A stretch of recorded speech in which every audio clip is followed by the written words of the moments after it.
And as well, consistent with the findings of the gentleman I referenced earlier.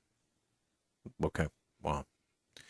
Um, how long? And I know the answers to these questions, but we're getting so many actual email questions right now. A lot of people are hearing this information, believe it or not, for the first time. Mm. How long has this telescope existed? The the one that you're referencing here in the video, the Hmm. Santilli telescope. How long has that been around? How long has that been operational? Well, it's new to me, and so I cannot say definitively how long it's been around. It appears to be a recent, let's call it invention, development. I think that Dr. Santilli has been researching along these lines for as long as 50 years, according to what I found in his curriculum vitae. The telescope itself, I have not actually looked to see how long it's been in development and in its final form. So I would guess it's probably been 5 years just to put a guess to it. All right. Well, I appreciate that. Because, as I said, a lot of people are tuning into this broadcast tonight saying, wait a minute, I've never heard of this. Why haven't we heard of this? Both the telescope and also the findings. When were these images taken, or equally important, I suppose, Mhm. how long have they been out there? How long has this information been out there? Um, Well, the initial announcement as to the final vetting and peer review process, the final outcome of that process was around September of last year that these findings were released. Now, obviously, the vetting process, the peer review takes much longer than that. So I think that we're looking at a process of at least 2 years that the information has been in the possession of the doctor and finally has been released to the general public. But it's been a controlled release, and there's not a lot of information out there other than just really the surface material that we're presenting right here today. Okay. Kind of switching gears here. We have a question from an emailer. This is from Shauna, and she says, "Hi, H&H family. I would love to know if CERN in any way could be used to cover up Planet X or 7X in any way." Uh, or Nibiru or whatever, yeah. Well, I don't think it can be covered up. I think I've received the question many times, is it perhaps going to be used as a weapon to change the trajectory, the direction of travel of Planet X as it's coming in? That perhaps this is all a wonderful tool to be used to save our planet from an incoming one. I don't believe that, and I don't believe that it's going to physically be able to cover up or through technology hide this incoming planet. I do believe it is coming in the near infrared spectrum. It is coming up from the southern equatorial region of the planet, and it is being observed by the Vatican. It is being observed by their Lucifer instruments, and that is the purpose of that Lucifer telescope, is to track this incoming planet. I don't see any indications that CERN as a project is being used to um, uh, divert our attention away from this incoming planet as a cover up program, so to speak, or that the technology itself can be used to visually or with any other spectrum of the electromagnetic spectrum cover up the fact that it exists. So no, to answer the question, there's no application of CERN to covering up the incoming planet. All right. Yeah, actually, we get a lot of those questions about CERN and Planet X or Nibiru, whatever you want to call it. Um, some sort of correlation between the two. Thanks for clearing that up. On your website, and folks, we're talking to Mr. Anthony Patch, anthonypatch.com. His website, that's anthonypatch.com. Um, you have brought out, and I kind of want to tread backwards a little bit because I think this is important. Um, we are seeing, and I'm looking at the wide angle view here. We have Hmm. seen things take place like the Super Bowl, the Beyonce or whatever her name is, Beyonce or whatever. I can never. I see the Yeah. word and I can't even. Lady Gaga. Yeah. It seems like all of these things kind of really crossing paths here. My question is twofold. First, are we seeing the entertainment world, and whether it's the Super Bowl halftime show, the Olympic opening ceremonies, closing ceremonies, or even shows like X Files, the resurgence of the X Files, are we seeing are we seeing a message being given? Are we being prepared for disclosure? Number one, and number two, um, the other side of that question is, um, what are we being prepared for? What is the grand deception, or what do you believe, based on your reasoned investigation, will be the grand deception? Yeah, we are being prepared. Many people, not only myself and the two of you, have talked about at length, but for the benefit of those that may not have heard this subject before, um, predictive programming, if you will, mind control of the masses, has been going on through Hollywood and mainstream media for many, many years. And it started back in the 50s with the old sci-fi, the B movie, flying saucers and aliens and all of that. This has been going on since the early 50s to get us ready for um, this false revelation that's coming, the grand deception. The grand deception is, as I said, that we are in the theory of uh, panspermia, or the theory that we are descendants from uh, an advanced race of aliens that perhaps look just like us, perhaps have the same DNA. But the point is that there is a race somewhere out there in the cosmos that started our life form, that started the human race. And they're coming back to visit us. They're coming back to visit us because they're concerned that we're going to destroy ourselves. And so they're going to save us. The deception is that this is the original lie coming from the Garden of Eden. The original lie specifically was that if you partake of the tree of knowledge, you shall be as gods, that you will achieve immortality. This folds into discussions that I've had with you guys about DNA, transhumanism. Tom Horn's, gone into great depth about that, and I applaud him for that. The point here is that the deception is that you will be as gods if you follow what these ancestors from the stars will guide us to and tell us. And in fact, that we have been in communication with these ancestors before their arrival. And that communication has provided us with all of these advancements in technology that we're seeing today, such as the Large Hadron Collider, changes in DNA research, GMO foods, genetic modification, as well as creating new life forms, biological life forms from scratch, from the building block amino acids. And there's a whole nother discussion right there that I've gone into many, many times. But the point here is that we are going to be fooled. They're going to try to fool us into believing that whoever these ancestors are that will manifest, and we'll get into how they will be manifest, how they'll present themselves, but they're going to try to fool us into believing that we have to follow whatever we're being told by these benevolent ancestors. And these are not benevolent, as I said. These are demonic entities. These are purely from hell. This is Satan's agenda. This is Satan's plan. Satan is behind all of this, including CERN. When we talk about the occult, when we talk about the halftime ceremonies and the occult rituals that take place there, this is all coming from Satan. This is the year of light until September of this year. This is Lucifer's year. Lucifer's year is the year of deception. And I better stop there and let you jump in. Lucifer's year. When you say this is the year, do you mean literally 2016 is the year, or are you just talking about a time period era that we're in?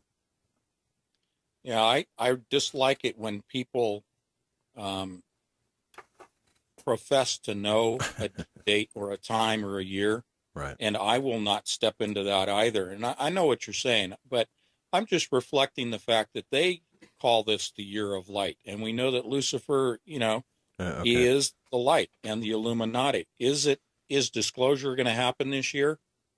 I don't know, but it sure looks like there's a coalescing of events, mainstream media, programming, science, revelations in science that are coming out. I mean, I'm being flooded with revelations in science that are being revealed now that have been hidden for 50 plus years. Even in the X Files, they said this has been hidden for 70 years. Well, there's been a lot of technology that's been hidden that right now is flooding into the mainstream media. It's being revealed this year. A lot is coalescing this year. And is the grand disclosure, are the aliens, so to speak, going to show up this year? I won't be pinned down to say that, but it just might happen that way. Who knows? Look at the evidence, I guess, is what you're saying, and I love your approach to this because I think that's a this is how we have to approach everything with sobriety, with intellectual reason. We are not in control of the schedule of the those members of the secret society and the powers that control everything, nor are we in control of the timing of prophetic events, the Bible prophecy. God's in charge of that. The people on the dark side are in charge of their schedule. So I like this. I mean, you're presenting the facts as you see them in your investigative findings as you develop them. So this is all good. This is great. All right. Mr. Patch, we have another question from a listener. This is from Rob, and this is unfamiliar to me. I have not heard of this. They're asking if Anthony has any information on the CEPC, or circular electron positron collider, 7 times stronger than CERN. Yeah, that's positron. 17 miles around, producing millions of Higgs instead of LHC hundreds of Higgs. Yeah. Are they referring to the project that's slated to break ground in China? I'm not sure. Is he? Maybe you can email him back, but I think he's talking about the large project that is about to break ground in China that will be about 20 times more powerful. If we're talking about tera electron volts and peta electron volts, more power than the Large Hadron Collider at CERN. Now, the purpose of that machine we can talk about, but yes, there is another project slated. It's kind of like the super collider that was slated to be built in the United States, in Texas, which was, they broke ground, they built some tunnels, they didn't really do anything, they shut it all down, they cut the funding. This is the advancement of that. This follows in the pattern of what started with Dr. Lawrence at UC Berkeley, my alma mater, and started with the Bevatron, cyclotron, synchrotron, now the Large Hadron Collider. It's always bigger and bigger and bigger, more powerful machines. But I don't think that project is going to see the light of day. And I'm going to give you a new piece of information here today. I think they're done. I think they're finished. I don't believe even the advanced projects of changing over to niobium tin magnets, which will increase the power of the existing LHC. I don't believe they're even going to go there. I think that they are done. I think that they have achieved what they set out to achieve. All the rest of it that's on the drawing boards is nothing more than jobs programs. It's nothing more than the continual movement of the military-industrial complex, its own inertia. It can't get out of its own way. It continues with funding and projects and industry that's so tied into all of these projects, building all of the machinery, the detectors, etc. But I really believe that the LHC at CERN has achieved what they wanted to achieve, and they're done. That's not really reassuring, I guess, when you hear that. And on balance, when I look at the information, again, your research findings, the things you put forth, and look at the landscape of events taking place, I kind of have to agree with you, not on the technical aspects or the scientific aspects, because I don't know, but certainly on the social end of things, I guess on the programming, if you will. So it makes sense to me.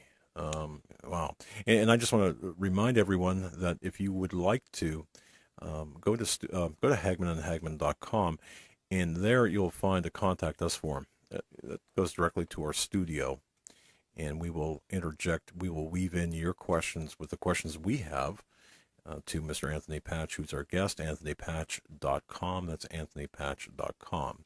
Visit, bookmark his website, a lot of great information.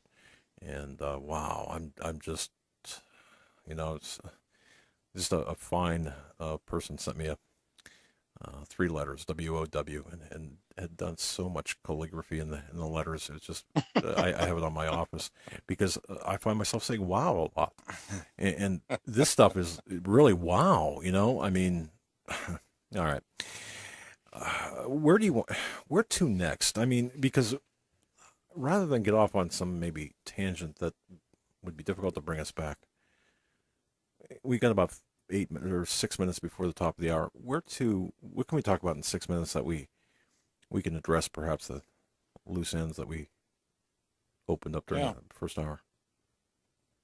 Well, I think that it's important that people understand that we're not fear mongering. And I appreciate the fact that you have a broad scope of guests that you bring on board your program, your investigative reports. And so you have the ability to lend that bigger perspective, that higher view than I do, because I really am so entrenched in looking at physics and DNA and those areas of research that I don't see the popular culture as much as you guys do. And you have the benefit of scientific information from other disciplines coming at you, from Stan Deyo, from the Tom Horns, etc. So feel free, please, to add in what you're seeing that is coming down the funnel of information. And tell me if I'm wrong. Tell me if I'm misguided. Tell me if I'm jumping the gun in thinking that there is a lot coming together this year that perhaps is reaching a critical mass. Sorry for the pun, but reaching a critical mass here this year. And again, I don't want to be pinned down to just this year. There's a possibility that something, on the Day of Atonement, so to speak, in September of next year may come to pass. There's been a lot of discussion about that. But again, we're not here to cause fear. These are frightening things. It's frightening just to look at the Large Hadron Collider itself, the scale of that thing and what it does and the power that it produces. But, Jesus Christ is in control here. God's in control. This is his plan. He's allowing these things to take place in due course, according to his timeline. And whatever that timeline is, we're not privy to, but we can see the hints. And that's what we're doing here, is providing hints. We're uncovering things that have been hidden away, not to produce fear, but this is a call to Jesus Christ, quite frankly. This is like, okay, if you want something to look at that's physical, that represents evil, take a look at CERN.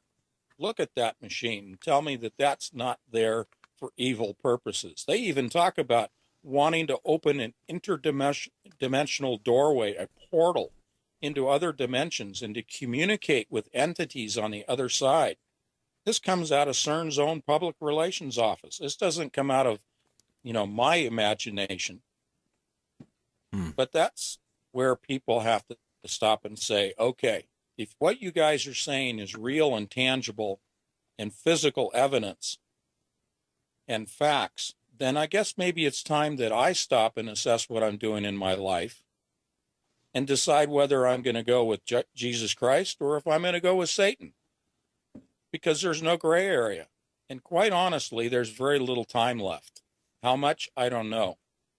But it's obvious that we're coming to a critical point in the history of the human race.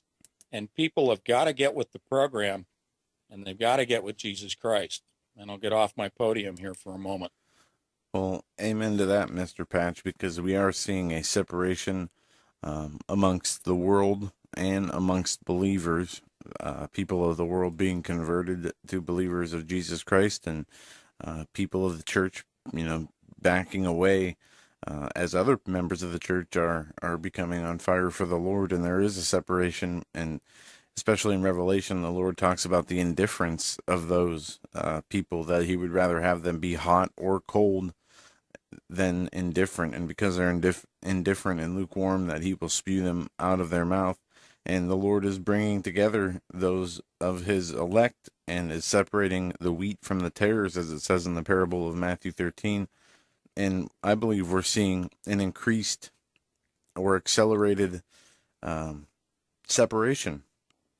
People are it seems like losing their heads much faster, going off the deep end of insanity for reasons that are just everyday normal problems, while other people are gaining attributes such as patience and learning and understanding.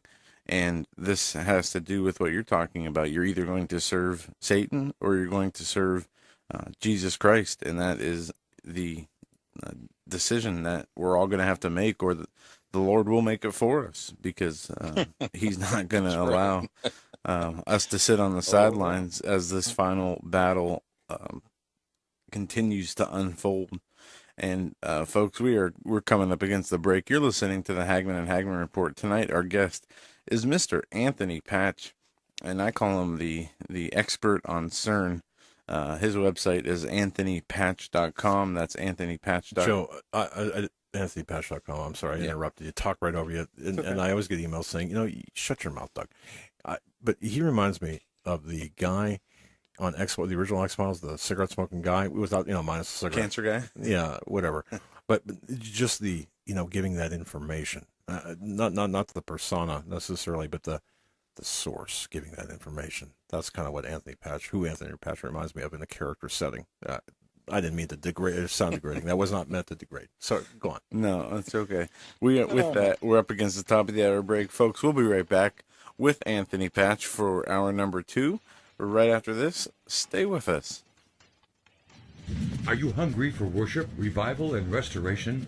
Doug and Joe Hagmann want to invite you to Hear the Watchman Conference Dallas 2016, March 18th through the 20th at the Hilton Lakes Conference Center.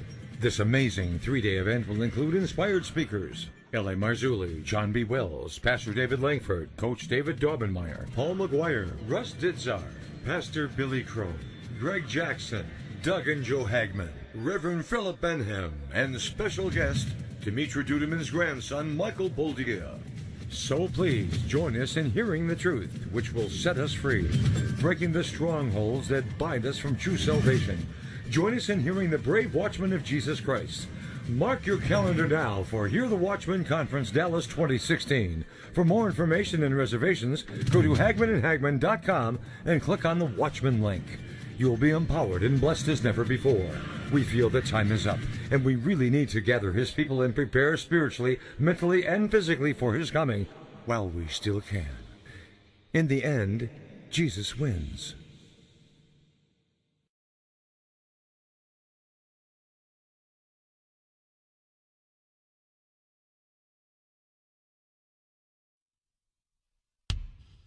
Reporting on what the mainstream media won't, you're listening to the Hagmann and Hagmann Report on the Global Star Radio Network.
Exposing the New World Order, you're listening to the Hagmann and Hagmann Report on the Global Star Radio Network.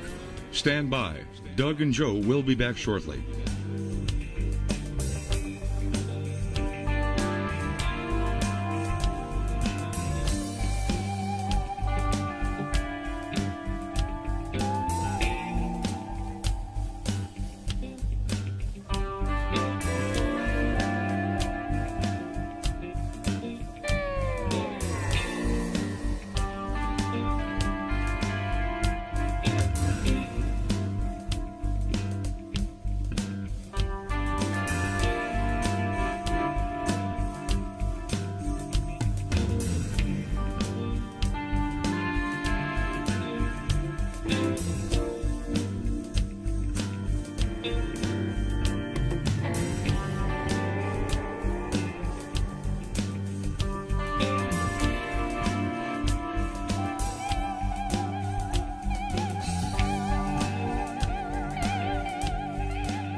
Putting truth into action, you're listening to the Hagmann and Hagmann Report, streaming live on the Global Star Radio Network.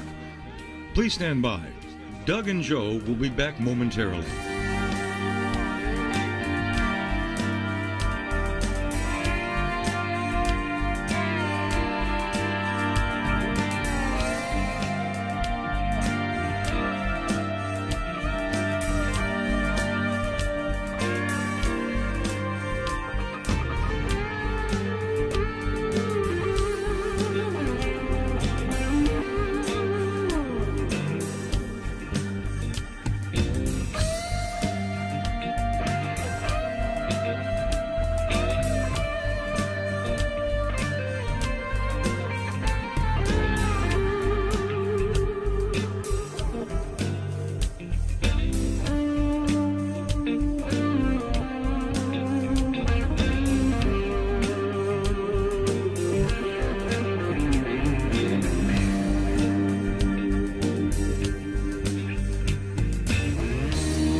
Welcome back, folks, to this hour, this segment of the Hagmann and Hagmann Report. Our very special guest, Mr. Anthony Patch, anthonypatch.com.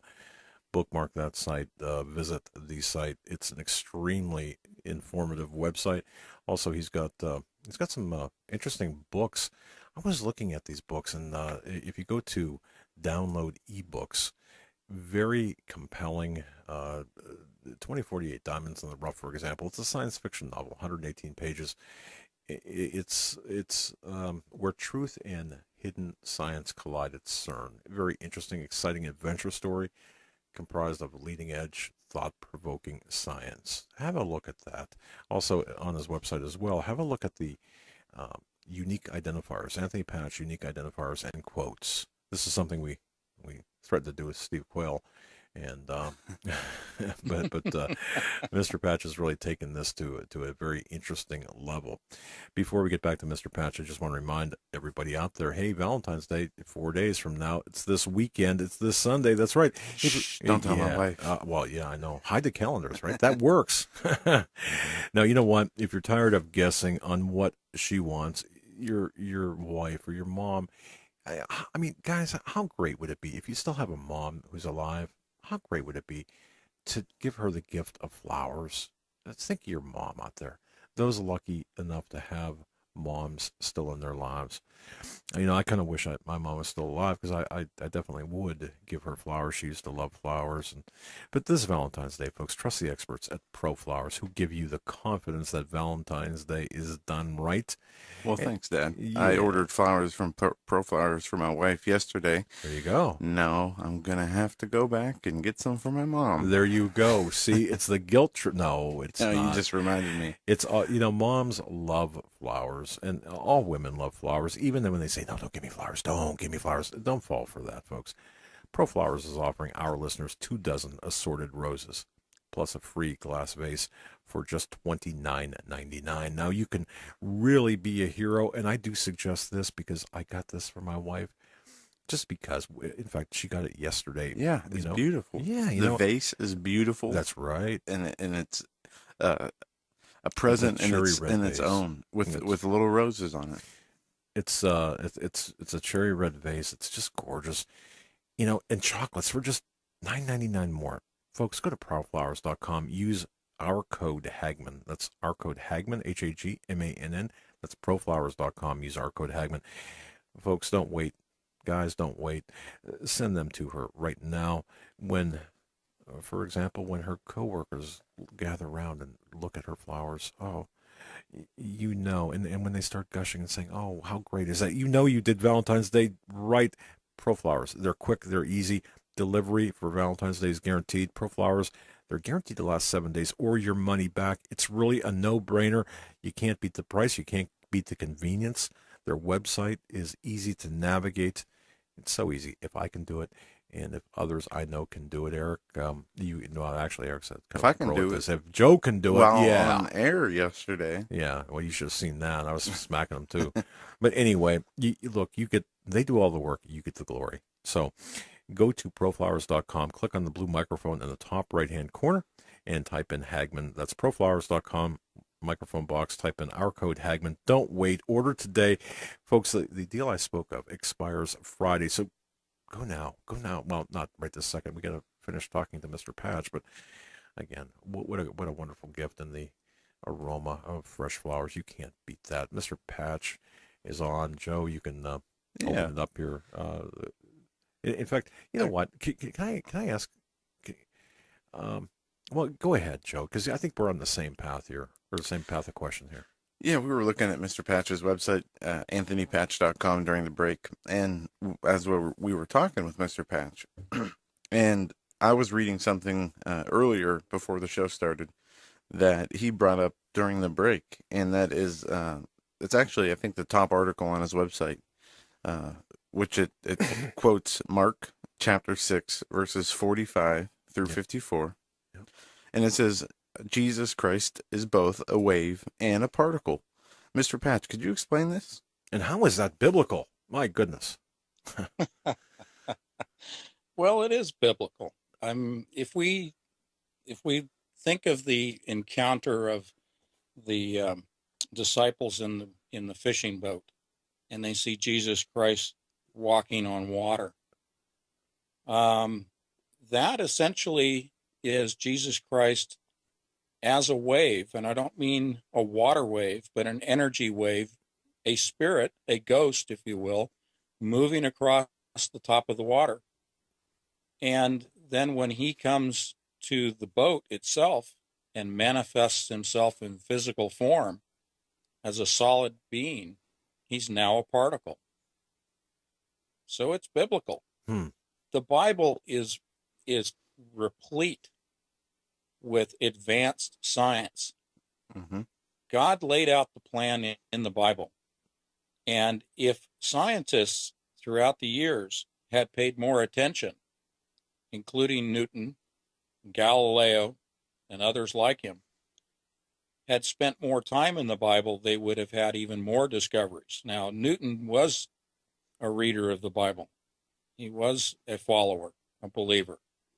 And he did come to many of his conclusions based upon what he found in the scriptures. But mainstream science today would benefit from reading the Bible. I would agree with you 100%, because they are not mutually exclusive. Actually, just what you just said, the Bible, if anything, proves and can prove, the science that we see today in many ways, and it will also disprove much of the science we see as well. But the Bible would be the foundation for any young person wanting to go into science who is a believer, because it will be your um, best method of understanding what is real and what is false, because we do have a false science out there that is being used to create these deceptions leading up to the great deceptions. And there is sound science out there, but that is swept under the rug and hush hush on that. Um, Now, the Bible is a good roadmap. It can lead you to your more definitive, more focused areas of study in science, but it is the starting point. It is also the point that will give you enlightenment. It will flip on that light bulb of enlightenment, and you go, oh, okay, now I understand what it is that God's trying to show me, that science is also trying to show me. But I like to say that, prayers with Jesus Christ is quantum entanglement of our particles with him. So I'll back that up a little bit. If we accept the premise that Jesus Christ, when he manifests in physical form with us, that he's a particle, then in hard science, in quantum mechanics, we talk about quantum entanglement. And that means the communication of two particles separated by any distance, near or far. If you observe one particle at a distance, another particle that is communicating with the particle that you're observing will also be affected in the same manner as the one that's right in front of you. Now, Einstein called this spooky action at a distance. Today, we call it quantum entanglement. It means that there is, at the quantum level, an instantaneous, faster than the speed of light, an instantaneous form of communication between particles. So when we pray with Jesus Christ, our particles are entangled with his particles.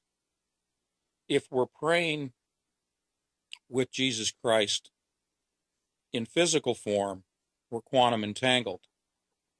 If he is a wave, an energy form, we are also quantum entangled with him. Because in hard science, in physics, in quantum mechanics, we talk about duality. And duality simply means that a particle can be an energy wave and an energy wave can be a particle. It depends upon the observer. And we as the human beings are the observers. So the state of that matter, whether it's spiritual in the form of a wave or a particle in the form of a physical person that we're praying with or praying to, we are communicating through quantum entanglement. So physics can describe what is going on in the Bible, and the Bible can explain what is going on in quantum physics. Fascinating. Joe, and guys out there, guys who think you're too cool for school, or you're too the Bible is antiquated, for example. And I used to think this. I mean, right up to 5 years ago. What a manly man can't. No, it's irrelevant to today. I used to look at the Bible as more of a historical book.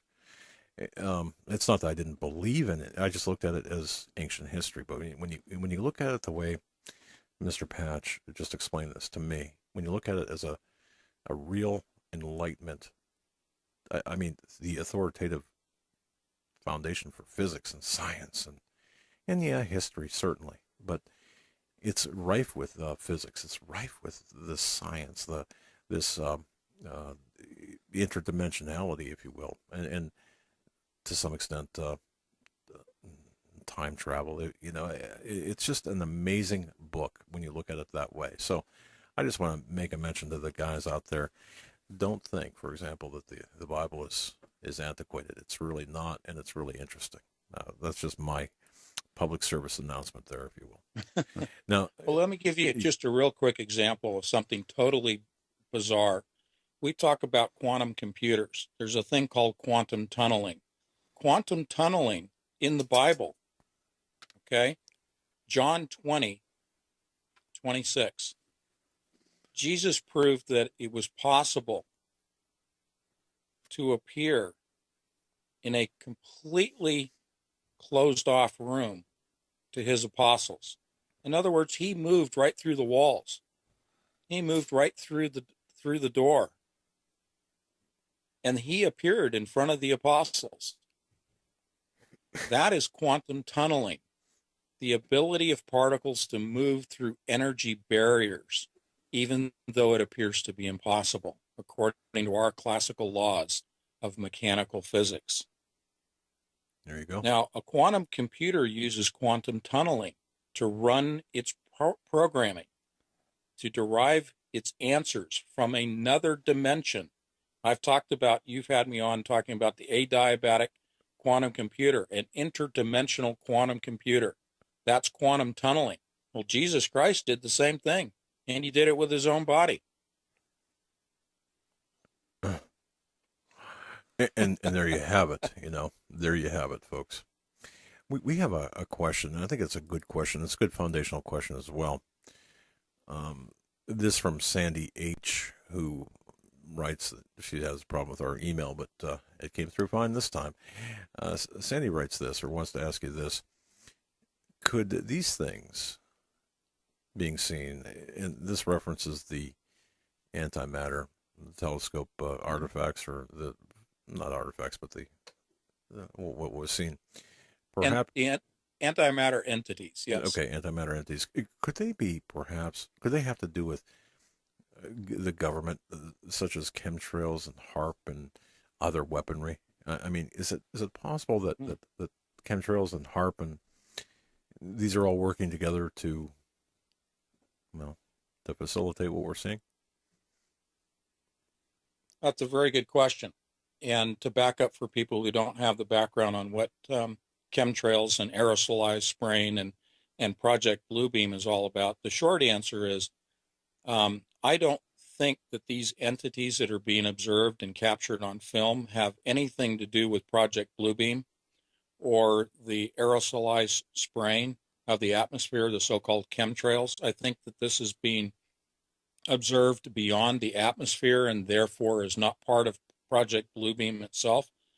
Project Bluebeam will be used in the Grand Deception. Specifically, the spraying of the atmosphere has multiple agendas.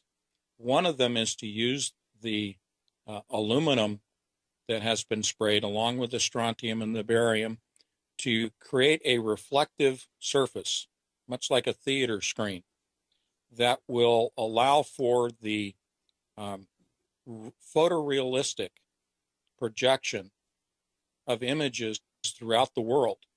And these will be images of Jesus, Buddha, Shiva, whomever around the planet, and also these benevolent ancestors from the stars, be they in, flying saucers, so to speak, UFOs, spacecraft, and their images of themselves will be projected as holograms. And that dovetails into what we were talking about as far as Lady Gaga, the Super Bowl, the Intel ad for the Grammys, and her being projected in a cube as a hologram. And we can get into that in a minute. But to stay with the question, the antimatter that is being observed is not necessarily being observed in our atmosphere. Some of them are, of course, because they exist everywhere around us, according to Dr. Santilli, but they are also being observed outside our atmosphere and therefore are not part of the chemtrail process or agenda. Got it. Okay. Got it. Very good answer. Yeah, absolutely. You mentioned, the Beyonce, the Super Bowl, the Grammys, and Lady Gaga. I did not see, the only thing I saw of any of these was the Super Bowl video of Beyonce JD put together. What? So you said at the Grammys, Lady Gaga was presented as a holograph, uh, Or in hologram. a hologram in a cube. Yeah, we put out a video just before the one that you're talking about, in which we break down this whole Intel commercial for the Grammys. And she is sponsored by Intel, and she makes several statements in there that are rather ominous. And I'm going to paraphrase a little bit, but this is pretty close to it. She says, "I have the power to imagine the unimaginable. I have the power to invent the uninventable." Now, if you really think about the implications of that in terms of technology that she has at her fingertips, thanks to Intel, and I'm sure there are others besides Intel that are involved, she is talking about the revealing of the high technology that has been hidden for all these years that we've talked about, and that they are about to reveal to us. Specifically, in this case, Jade, let me back up a little bit. JD and I had a little bit of fun, and we kind of, imagined that I had this dream of Lady Gaga appearing at the Super Bowl as a holographic image that was indistinguishable from that of a human standing, perhaps Beyonce or someone standing next to her. To the crowd and to the television viewers, the dream was that she would appear to be like a normal human being. And then all of a sudden, at the end of her performance, she would ascend to the heavens. That's Project Bluebeam. Now, that didn't happen. We had a little fun with it. We got some, tongue in cheek with it. But there's nothing to say that that might happen at the Grammys, because she is presented as a holographic image in this commercial. But you can tell she's a hologram. It's translucent, it's kind of jittery and jumpy. It's what we would normally consider to be a holographic representation of a person.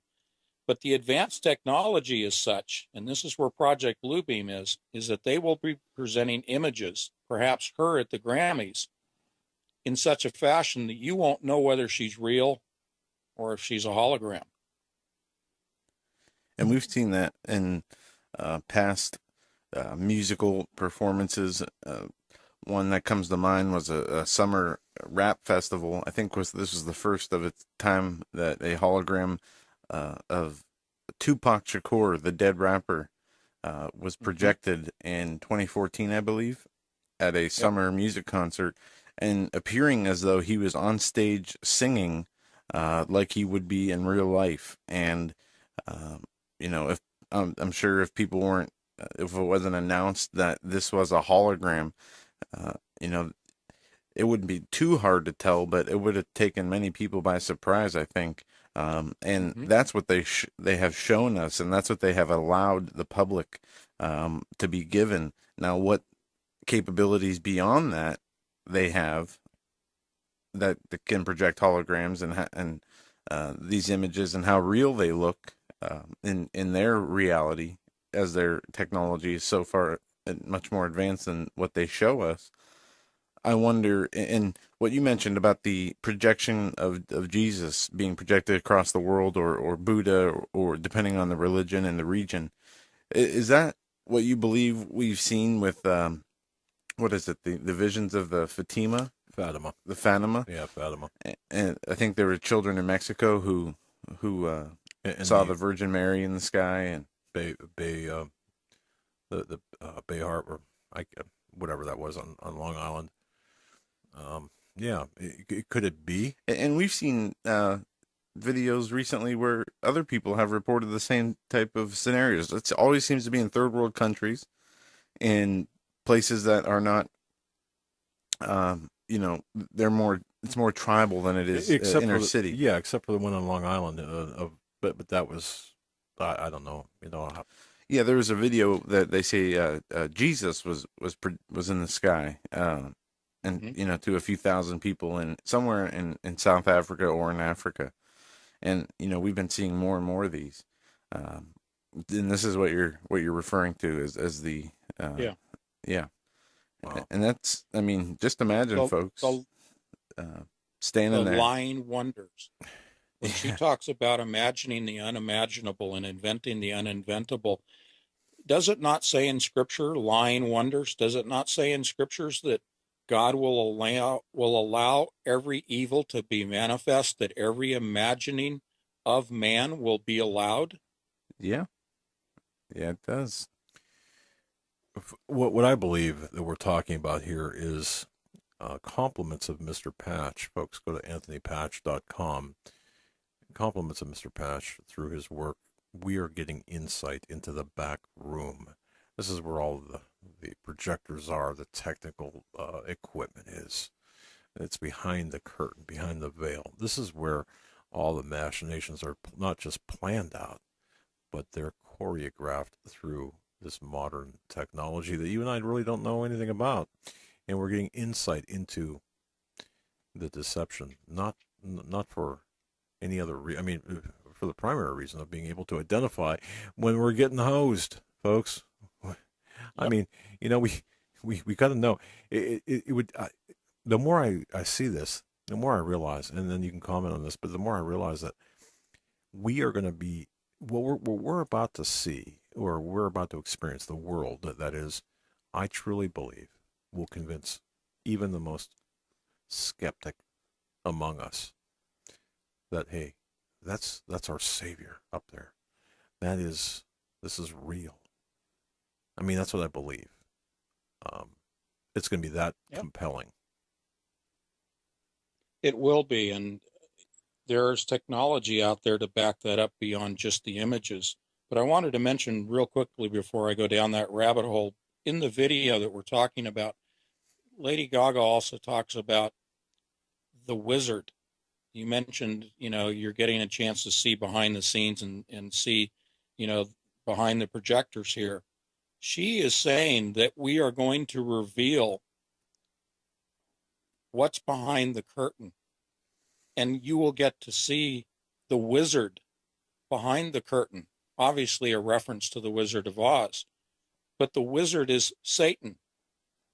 She is talking about revealing Satan in all his glory, as they imagine him, and all of his technology. They're telling us in this video, we're going to show you all of the lying wonders. They're going to manifest as incredible inventions, incredible imaginings that you have no idea about, but we're going to show you. We're going to show you everything that we've had hidden for the last 50 or 70 years that you have no idea. There's a part in Scripture that talks about men's hearts will fail at what they behold.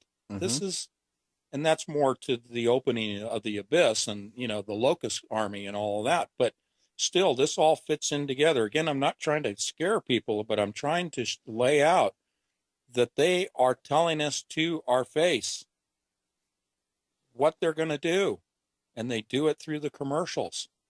So whatever they have planned for the Grammys, because she says they have a secret project, she and Intel, that they are going to reveal at the Grammys. Now, it could just be some great computer system or whatever, but I'm imagining that it's going to be her, indistinguishable from a real human being. Wow. And those people who are not aware of what show, I mean, imagine not being aware of this, just being so clueless. You're walking around out there, and the deception is much easier to those who are uninformed. We are going to have our work cut out for us at that moment to get people to understand this is all just a big lie, you know? Mm-hmm. So well done. Mr. Patch, what's the significance of the cube? Saturn.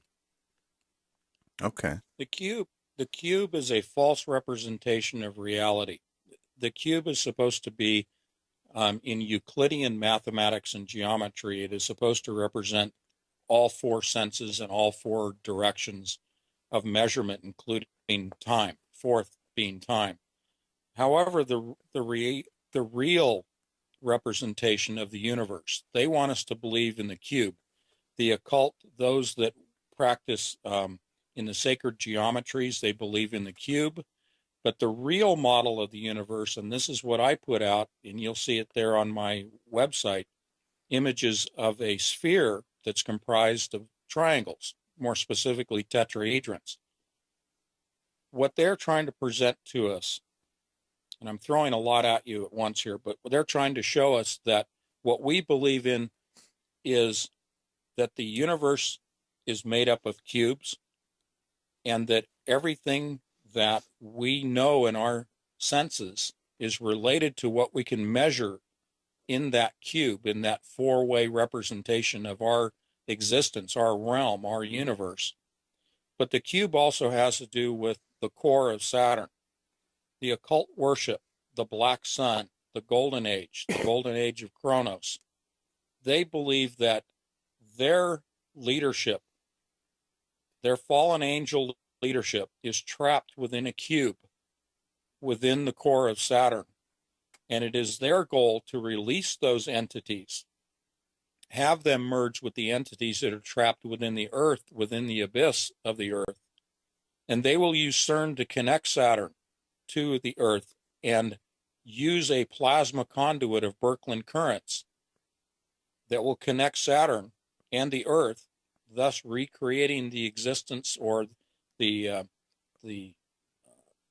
atmosphere, so to speak, that existed in their belief of the golden age of Kronos, when the Earth and Saturn were joined within a plasma envelope.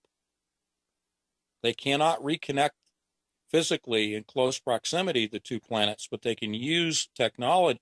They can use CERN to reconnect Saturn to Earth. They can also reignite a plasma envelope around Saturn, which is the same thing that occurred during the Golden Age, and a plasma envelope around the Earth. And they will connect those two plasma envelopes using a plasma conduit of Birkeland currents generated by the Large Hadron Collider, which also opens the portal at the same time as this conduit is created. And the conduit will be used to bring those entities out of the cube within Saturn to the Earth, and they will have their golden age. In other words, their version of the Garden of Eden. Mr. Patch, you just kind of blew me away here, because it was in 2013. I had a conversation with a gentleman who was detached but working for the United States government. As a matter of fact, NASA,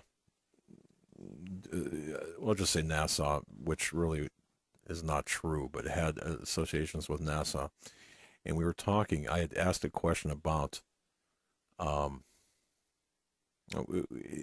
the conversation went into astrology, okay, only because he had made a statement. And if you can expand upon what you just said, because I believe what you just said is key to something. I don't know what it is, but it's something. Because I was told, and this is the first time I've ever said this on air, by this government contact, and I've not talked to him since. He said, obviously, and the conversation was paraphrased by the powers here on walking on Earth, are transfixed with astrology and numerology and sacred geometry. But he's told me, he said, you've got no idea what you're talking about. And I didn't. You have no idea what the importance of Saturn is to these people. And that was the first time and only time I've ever heard Saturn referenced in this context. And Stan Deo said something about, at one time, the Earth being joined with Saturn in a way, and that being taken away. And I do not remember all the specifics of that conversation, except for that detail. There was brief discussion of unfinished rings, or something about the rings as well. What are we talking about here? Can you help me out? Because this, again, I have not said this publicly, because I didn't know what to say. I've never really, Saturn? I mean, help me. Yeah, it does sound totally bizarre. And again, this is not my belief, and I know it doesn't reflect your beliefs for either of you gentlemen. But if people are familiar with the worship of the black sun, if we go to the Nazis, if you will, um, the Vril, all of these societies, if you want to talk about any of the leaders in the occult societies, you go right down through the whole list. And you can go back to Egypt. You can go back to the Sumerian writings. All of this revolves around Saturn. We see this in corporate America, in the logos of corporate America, not even corporate America, around the planet. Saturn is revered. It goes back to what I mentioned as their belief in a time when, before Saturn and even the Earth were part of what we now consider our known solar system, Saturn and the Earth traveled together, enveloped in a single plasma envelope, a highly charged electrical environment in which human beings lived on the Earth. And there was no sun, there was no night. It was always daylight. And the daylight was provided by Saturn. Saturn was the sun of the Golden Age.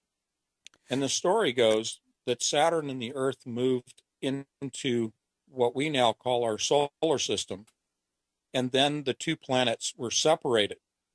And I can give you more details, but I'm keeping it short.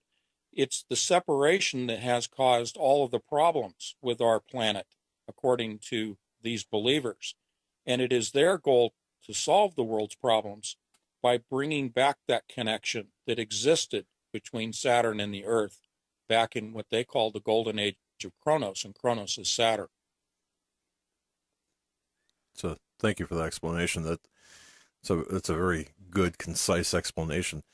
The information that I did research, I mean, there's a lot of it out there, but that is concise indeed.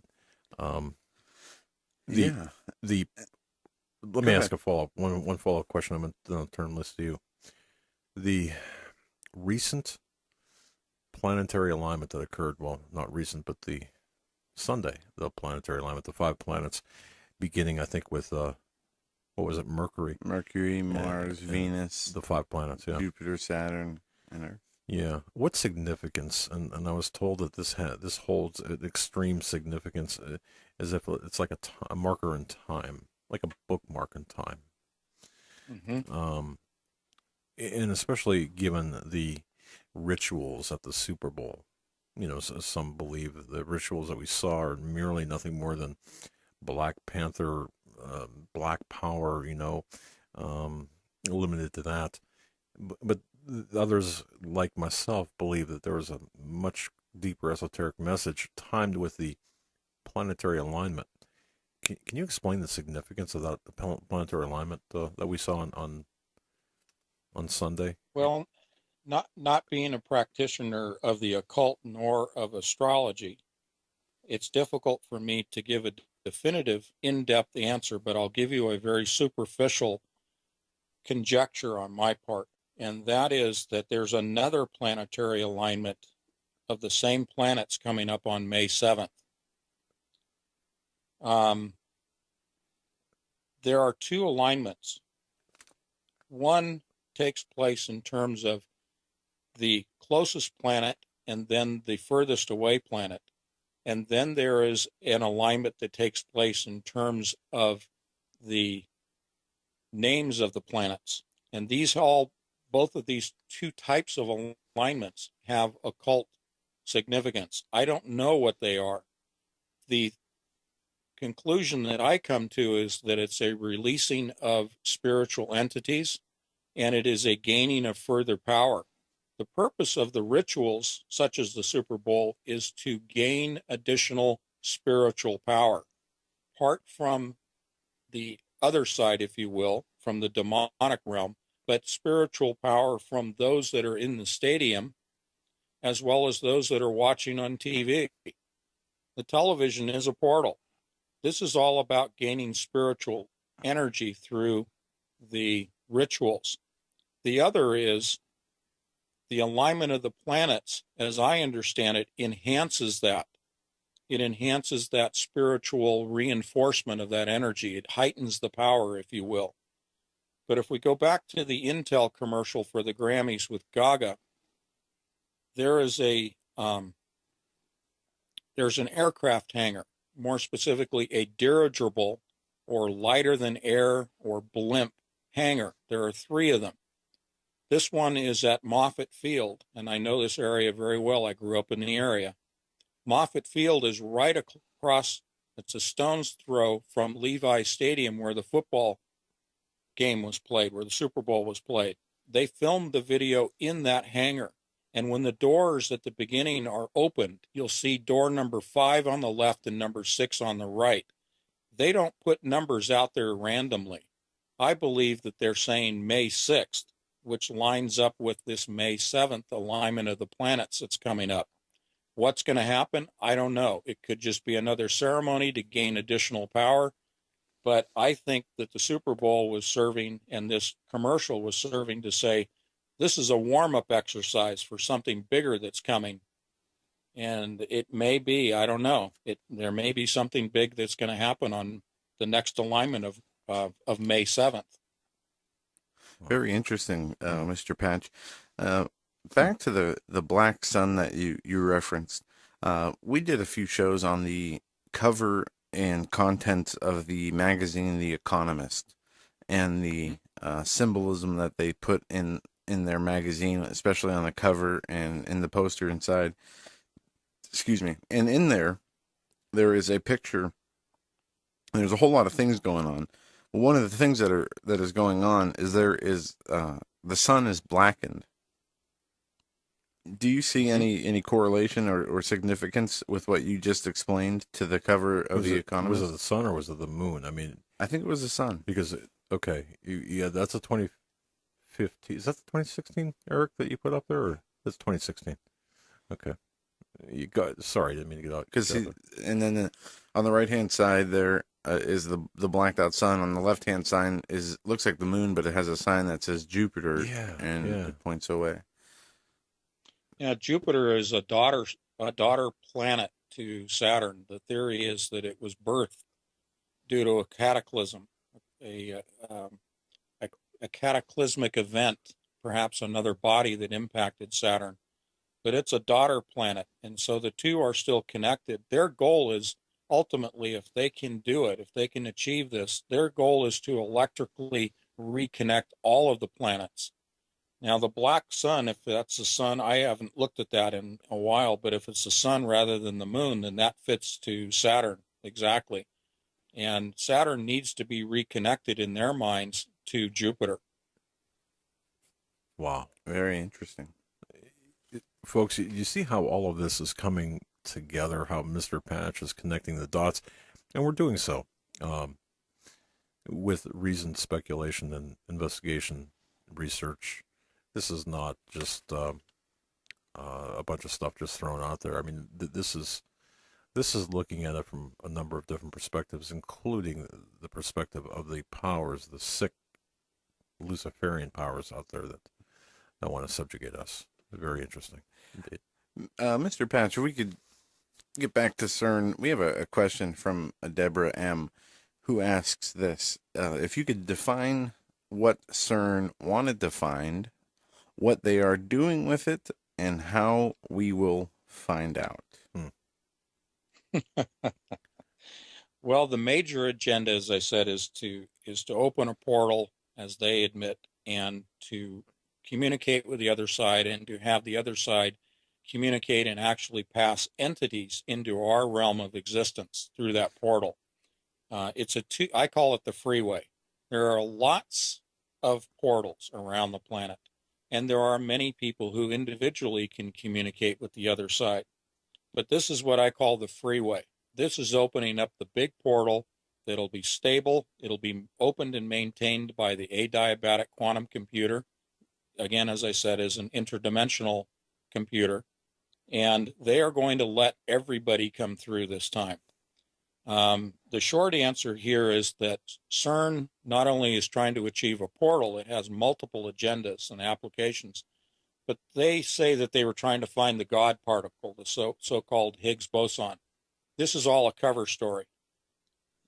None of this has any application to their reality. This is for public consumption. This is to justify funding.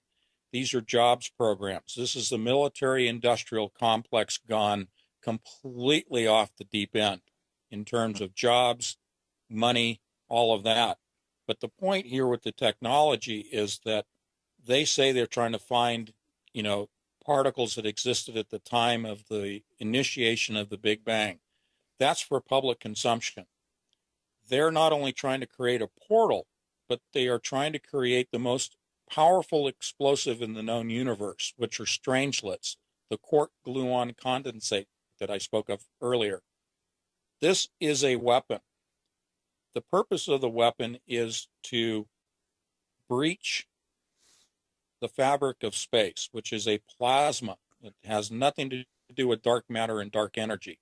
They know that the universe is electric. It's an electric plasma. They need to reach down at the quantum level to the strong force. It sounds like Star Trek, but there's a strong nuclear bond that exists at the quantum level between quantum particles. And they need to have enough power to break that nuclear bond. We're not talking about splitting atoms like a nuclear bomb going off. We're talking about using quark gluon condensate, which predates in the timeline of the Big Bang, predates the Higgs boson. So it is not the Higgs boson that is the original first particle. The first particle are quark gluon condensates known as strangelets. And those I call the Lucifer or the Satan particle. That's my own name. I call it the Satan particle because they want to use it as a weapon to break through to another dimension. The other characteristic of strangelets is that it has the potential of converting this planet into a neutron star.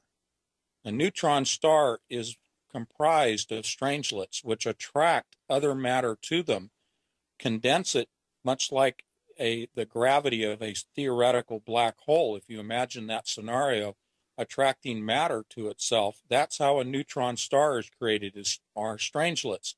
Strangelets have been produced by the Relativistic Heavy Ion Collider at Brookhaven Laboratory in April of 2014. They also created them at the Large Hadron Collider. Anything above 10 tera-electron volts produces strangelets. They have been doing that all last year. They have plenty of material now. That's why I think that they're done. I don't see that they need to utilize the particle collider for anything more than just opening the portal. And they have the weapons that they need, not only to open the portal, but they have the powerful weapon to use against God. Their agenda is to kill God's army in the final battle and to kill God himself. This is the hubris of Satan. Satan truly believes that he can kill God, and they are producing the weapons for that battle. I was going to say the exact same thing. Okay, I was going to offer the same explanation. All right, but you beat me to it. Yeah, Ken, or I'm sorry, Ron had sent an email, and I think you just answered this, if I understand this correctly. It's the question relates to understanding how CERN is subdividing particles how they make the jump from that to revealing other dimensions. But I think you just answered that. I'm gonna have to listen to it like 4 or 5 times, but you just answered that, didn't you? They're going to blow a hole in the fabric of space. Right. Okay. Wow. Again, ladies and gentlemen, I think tonight is one of the most important broadcasts you can listen to. Please tell your family, friends about this, and also listen to this over and over again, because I don't think, just to make sure you get all the information from us, and certainly bookmark anthonypatch.com and support his work and pass the word, because this is extremely, critical information. Yeah. If I could, Mr. Patch, I want to ask you to speculate for a second. In Revelation, we're told about a time in heaven where there's silence for 30 minutes. Are you familiar with that? Yes, sir. Do you have any theories or thoughts on to why or what causes that silence? And if so, is that related to what we're talking about tonight? Well, I hope I don't step into the realm of being accused of being a heretic. So, Okay. I'm not a scholar. I'm not a scholar. So if I'm out of line, I apologize up front. Yeah, speculation on my part. I think it is sort of the angels holding their breath. I think it's the preparation for war. I think the angels realize what's coming and they don't really want to do it. They don't want to get into this battle and they know how bad it's going to be. But this is a spiritual battle. You mentioned, Joe, you mentioned at the beginning of the show that you cannot separate the spiritual from the physical. I have said the same thing many times. This is a spiritual battle, but it has a physical manifestation. And we know that that's a battle between angels on both sides in both camps. And we know that it's also a battle between men and themselves, brother against brother. I think the 30 minutes is where the angels are kind of going, okay, we're going in. We're going into the front lines. And everybody's going to jump in because this is a spiritual battle. We talk about putting on the full armor of God in a spiritual sense, but I'm not trying to scare people, but boy, there is no way getting around it. We are going to war, and it's coming fast. Well, that's just fascinating.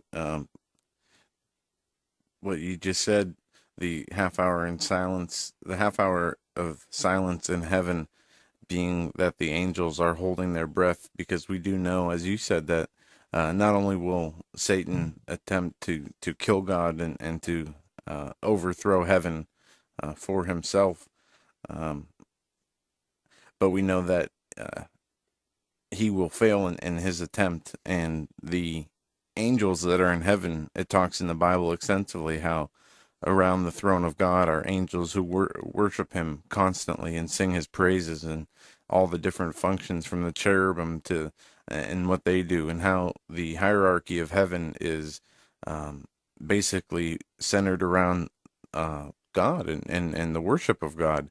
And that's what ceases in heaven for the half hour of silence.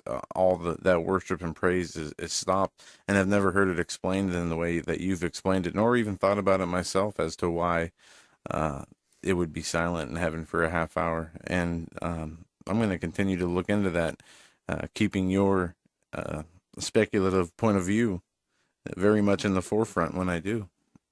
Let me know what you find. Absolutely. Uh, scalar technology, scalar waves. Yeah. Tesla. Tesla. Tesla, right. Uh, Ted Rohrer talked about this on our program before, and one of our listeners had asked for your comments. Let me see if I can find it here.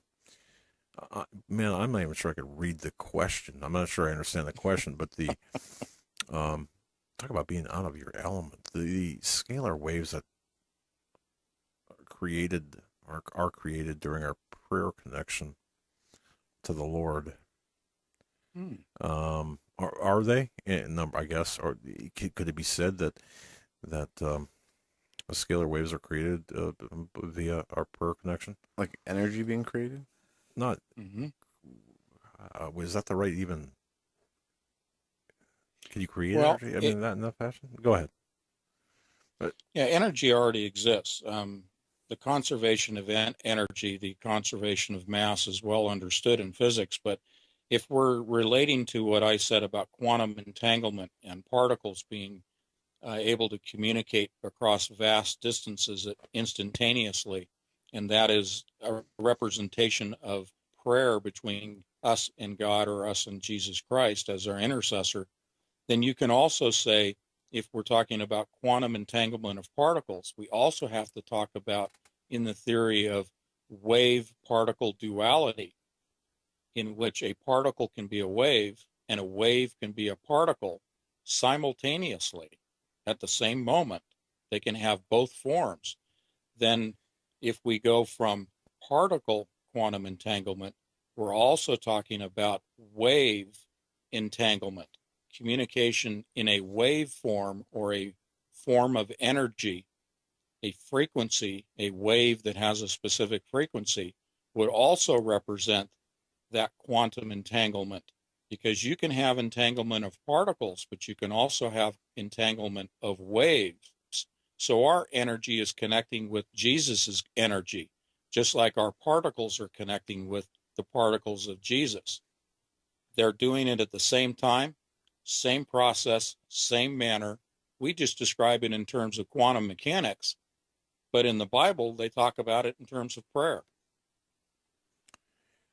I just realized I should have paid a heck of a lot more attention to Physics 101 as we're talking about this. Yeah. All right. Because the question here by Nicolette also referenced quantum entanglement that occurs when we actively put on the full armor of God daily, which I think by your answer I get the connection here. Okay. Wow. The full armor of God in a physics standpoint is that the energy that is given to us by the Holy Spirit is a wave. That's a wave form of energy. And the full armor of God is a spiritual wave form of energy that surrounds us.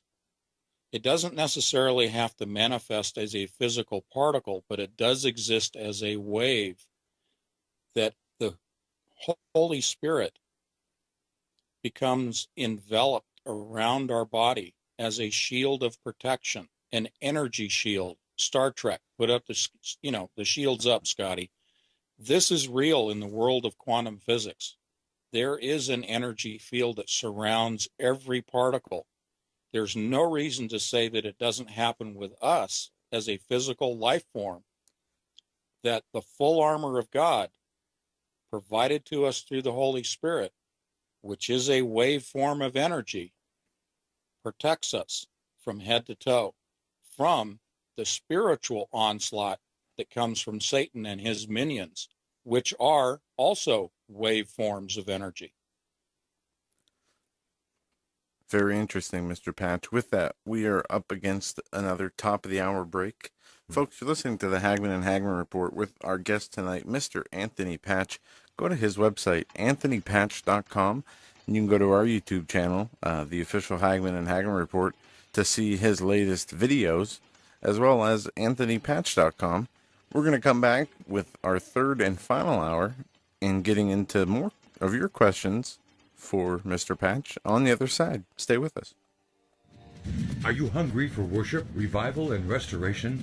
Doug and Joe Hagmann want to invite you to Hear the Watchman Conference Dallas 2016, March 18th through the 20th at the Hilton Lakes Conference Center. This amazing three-day event will include inspired speakers: L.A. Marzulli, John B. Wells, Pastor David Langford, Coach David Daubenmeyer, Paul McGuire, Russ Didzar, Pastor Billy Crow, Greg Jackson, Doug and Joe Hagmann, Reverend Philip Benham, and special guest, Demetra Dudeman's grandson, Michael Boldia. So please join us in hearing the truth, which will set us free, breaking the strongholds that bind us from true salvation. Join us in hearing the brave watchmen of Jesus Christ. Mark your calendar now for Hear the Watchman Conference Dallas 2016. For more information and reservations, go to HagmannandHagmann.com and click on the Watchman link. You will be empowered and blessed as never before. We feel that time is up, and we really need to gather His people and prepare spiritually, mentally, and physically for His coming while we still can. In the end, Jesus wins.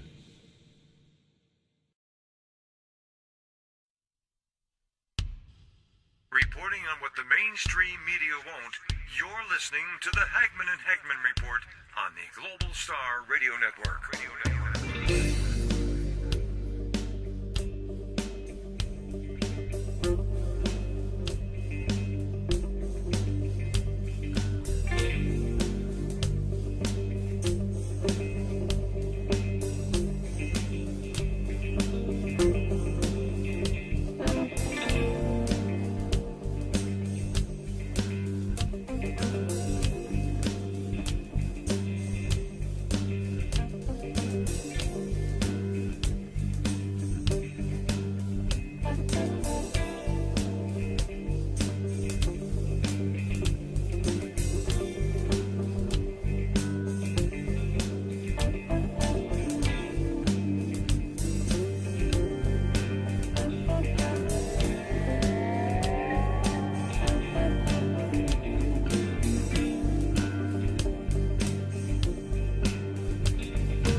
Exposing the New World Order, you're listening to the Hagmann and Hagmann Report on the Global Star Radio Network.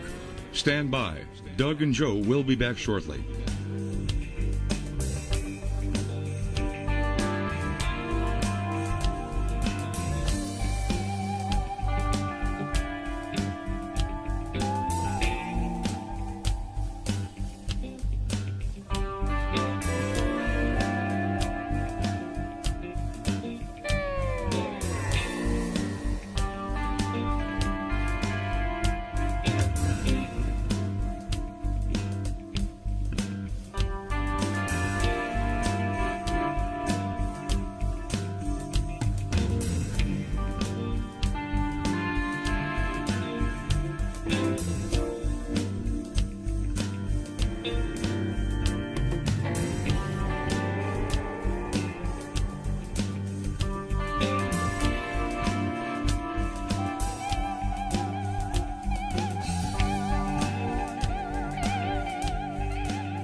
Putting truth into action, you're listening to the Hagmann and Hagmann Report, streaming live on the Global Star Radio Network. Please stand by. Doug and Joe will be back momentarily.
Welcome back, folks, to this edition of the Hagmann and Hagmann Report. Our very special guest, Mr. Anthony Patch, anthonypatch.com. That's anthonypatch.com. You've got to watch his videos as well, of course. We were lucky enough to be able to feature on our website one of a collaborative effort between JD Neptune Diaries and Mr. Patch, the video about CERN disclosure. Wow. It's a good video. Folks, before we get back to Mr. Patch, I want to mention that we've enjoyed a lot of things. We're talking about the physics tonight. We're talking about certain science tonight. We're talking about biblical things. And one biblical thing that I've had the pleasure of experiencing, and I really want to pass it on to each and every one of you, is music. If you're sick and tired of being stressed, and if you feel stressed, if you feel overwhelmed and unmotivated, we do have something for you, and that's wholetoneslive.com. If you feel like life is running you instead of you running your life, you're not alone. We feel that same way too, oftentimes. Can we get one earpiece to play back guest audio and our audio, and the other earpiece to play whole tones during the show? Absolutely. I tell you, well, you can experience the scientifically proven powers of music therapy with wholetoneslive.com. They've got a collection of proven music therapy that can help reduce stress, ease your mind, and motivate you. We firmly believe this after having Michael Terrell on our show some time back. If you get a chance, search that program out and listen to it, and listen to the scientific analysis combined with the biblical aspect of the healing music, the music that affects your stress levels, your thoughts, basically it can elevate you from depression. In fact, Walter Reed Medical Center, they're now treating our veterans with music. WholeTonesLive.com. This is the place to go. You can download a free sample there at WholeTonesLive.com. You can be one of the many happy Whole Tones clients, one who has written this. I started playing whole tones throughout my workday. And you know what? Not only was I more creative and motivated, the work I was doing seemed easier and clearer.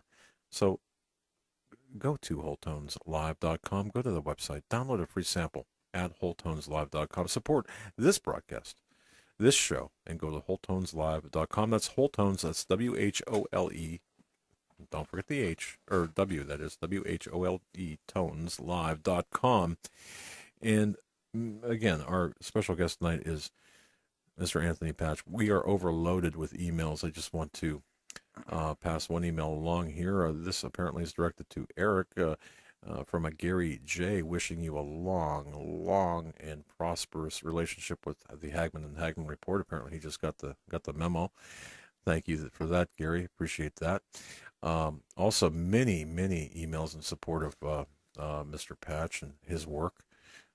Joe, Mr. Patch, first of all, welcome back. Second of all, before we get into listener questions, is there anything you'd like to start the hour off with in this case right now that maybe we didn't cover in the first two? Well, there's a whole departure that we can go into, and that has to do with one of Tom Horn's favorite topics, and that's transhumanism, but even more specifically, this whole DNA revolution that's going on, what I call digitized DNA. I wrote an article that I'll have up on my website soon. It's called In Silico. That means in silicon or in the computer modeling of digital DNA, be it human, plant, animal, life form DNA. And essentially, it takes transhumanism and goes to perhaps the ultimate level. And that's creating any type of life form that your imagination can imagine. Hello, Lady Gaga. And create life. Ye shall be as gods. So I don't know if you want to get into that, but that's a whole other topic we could venture into. I'd like to approach that because that is really the kind of the cornerstone. Ye shall be like gods. I don't know, gnosis perhaps, but the what is it? Apotheosis? Is that what it is? It doesn't matter. Okay. Abiosis. Abiosis. There it is. Okay, that thing. Yeah. What he said. Yeah. Okay. It's without biology, is what it means. Okay. Well, there is an apotheosis, I believe. But however, sure. Yeah. Sure. Regardless, yeah, I'll stick with what you said. So yeah, let's address that because I think that's what they're trying to do. We see this in the transhumanism. We see this all over. I mean, it's a cornerstone of just about their entire agenda, right? I mean, it really is. Oftentimes, the question associated with that is posed to me is, why would these people, physicists, scientists, engineers at CERN, or in any of the other scientific disciplines such as biology and genetics and DNA, why would they buy into this? Why would they want to change human beings? Well, Lady Gaga said, and it's in this video that, we've been talking about tonight, she, seems to be the queen here. I mean, she's taken over for Madonna, but she talked about, and we presented the clip in the video from a Tonight Show with Jay Leno from years past when she came out and said, we are going to birth a new race of beings. Well, okay. You're going to birth a new race of beings. How are you going to do that? Digitize the DNA. Grow it from the 4 basic building blocks, the amino acids of DNA. Grow whatever you want in the computer. Do it as a model. Manipulate it. Get it to where you think it's perfect. And then, I'm being euphemistically here saying, put it in a 3D printer and print it out. That's, sort of the short way of saying what they're doing, and they are doing. They are growing human hybrid bodies. They are already growing a new race of beings. Many people have said, and I'm sure you've interviewed people, that have said that there are hybrids laying in stasis, in hibernation, in hidden government laboratories. I don't doubt it when we put it in the framework of science that is hidden from us, that is advanced 50 to 70 years beyond anything we have any idea of at this point, that there may be hybrids already waiting for digital DNA to come through the portal, courtesy of CERN. Digital DNA entities that will come through as a digital signal that will then inhabit these hybrid bodies, animate them. They won't have a soul as we define it. They certainly are not of God, but these are creations from science. Now, are they creations beyond what God creates? No, because everything comes from God. God is allowing this. These are creations from matter and energy that God first created. So they're not really creating.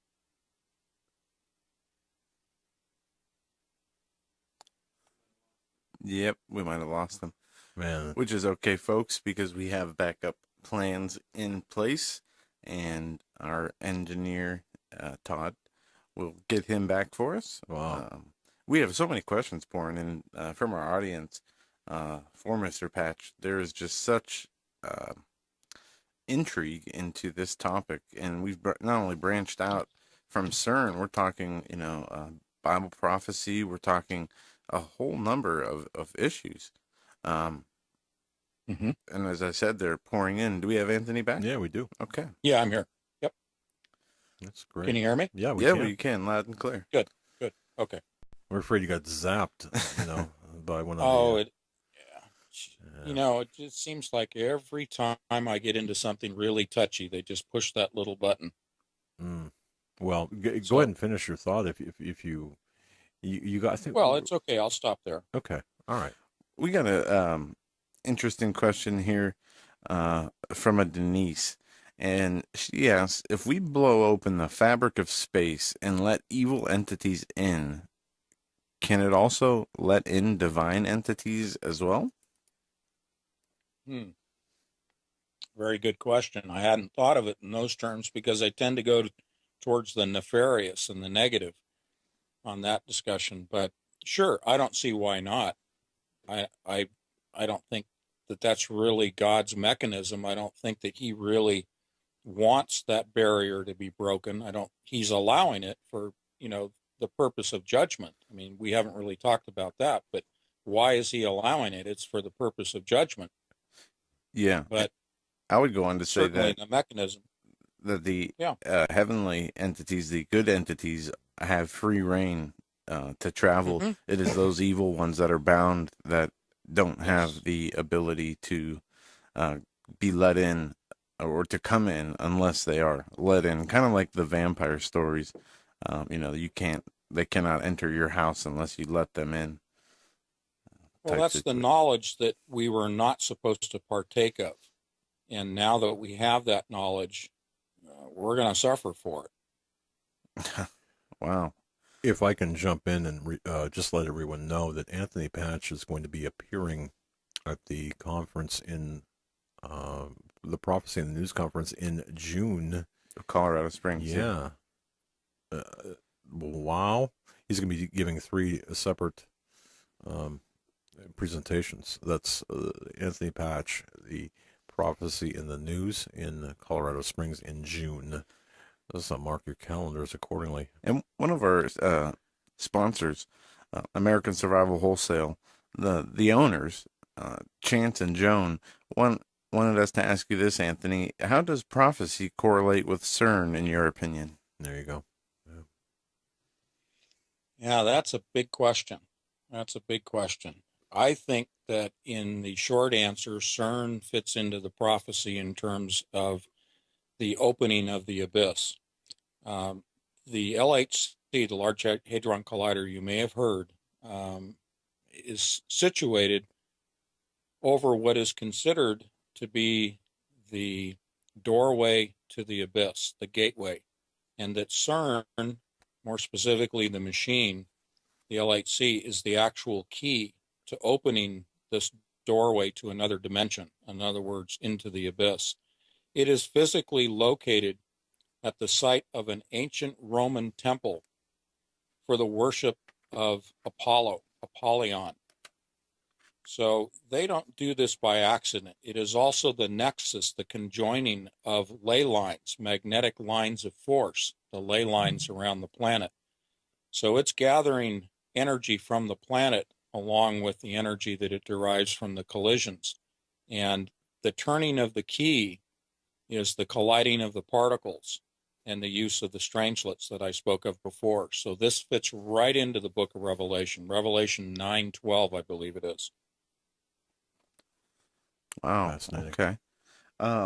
Another question from a listener. Did the Nazis succeed in opening portals? Similar to what CERN's You had trying to mentioned do? the Vril and Nazis earlier on. Exactly. The Nazi bell, many people have heard of Die Glocke, or I can't, pronounce it properly, but the Nazi bell utilized a very primitive form of the same technology that's being used at the Large Hadron Collider. Now, specifically the physics. The Nazi Bell project was for the purpose of not only opening a gateway, a portal to communicate with entities, but also for the distortion of time. They were trying to manipulate or distort the timeline, to alter the timeline. That was their belief. So the physics involved was red mercury.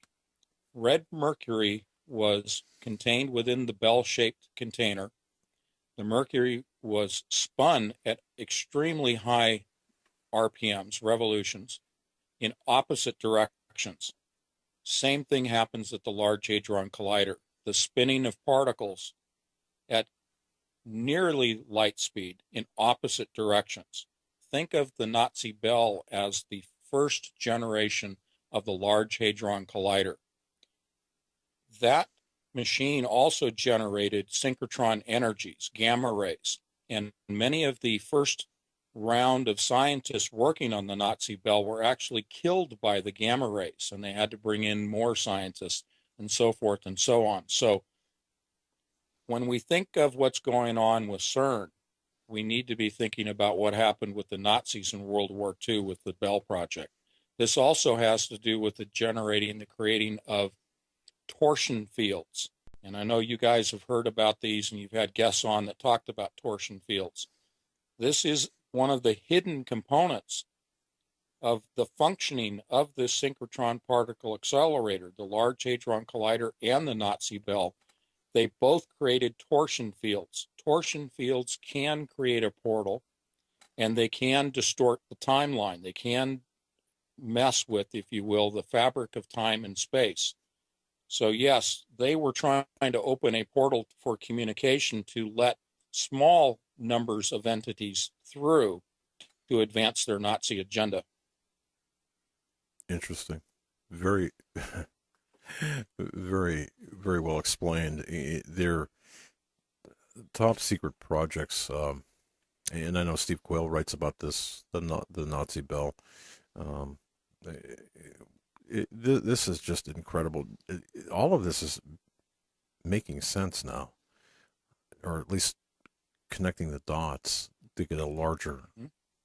Uh, Folks, Let's go back Go ahead. just a little bit further. Think about Tesla. Nazi Bell technology was an outgrowth of Tesla's technology. Everything that was stolen from Tesla basically is being used by CERN today. That's the short answer. Wow. Okay. A convergence here of technology, right? That we're seeing today. I like to call it the coalescence. Coalescence. That's the title of the third book in the trilogy, if there's time to finish it. I keep talking about that, but I am so overwhelmed with research and so much information, as I said at the beginning of the show, that's coming in, that's being revealed. I don't think I'm going to be able to finish the third book because it would be a disservice to the public that you and I serve. We need to get this information out. It's streaming into you guys and to me. We need to get it out in rapid fashion. There are a lot of people that have never heard anything about the topics that we've talked about tonight, but there's a lot more that we need to present, a lot more. And so I'm not going to be so vain as to try to publish a third book, but I do call it coalescence for a reason, and that's what's happening this year. Wow. If you could, Mr. Patch, can you explain for those who may be hearing you the first time the concept of Jacob's ladder? That's good. Yeah. Yeah. Please help me out on this one. Sure. Remember the Birkeland currents I mentioned, that they're trying to create a plasma conduit to reconnect Saturn and the Earth? That's Jacob's ladder. There's a great website I really encourage people to go take a look at, that I really credit with a lot of the things that I have come up with, the connecting of the dots that I have done, like you say, and that's the Thunderbolts Project. Thunderbolts Project is all about the electric model of the universe.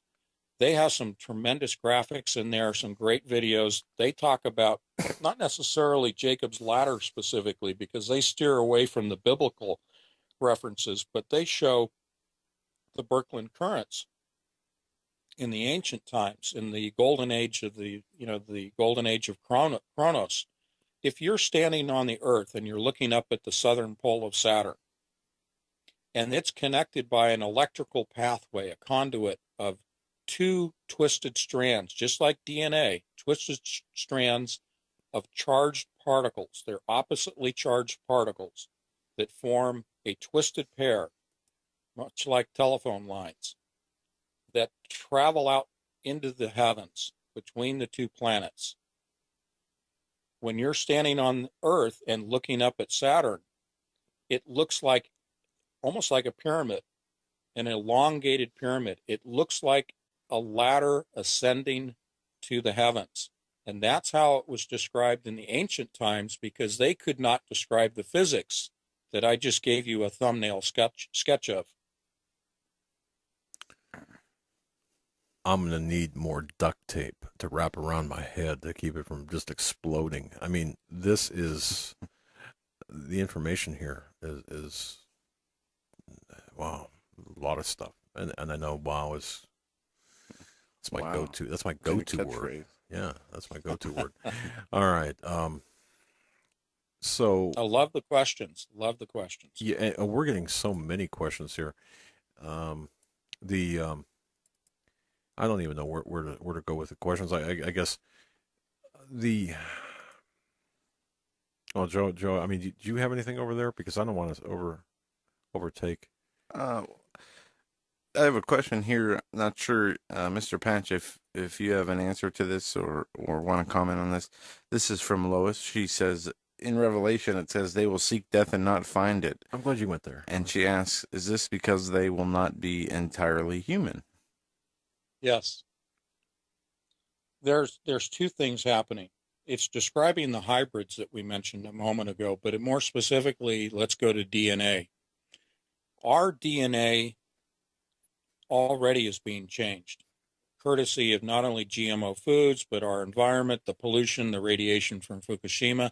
All of those things are factoring into it, but deliberately, our DNA is being changed at the molecular, but more specifically at the nanoscale, a billionth of a meter scale. Our DNA is being changed by nanoparticles that we have inhaled, ingested, absorbed into our bodies.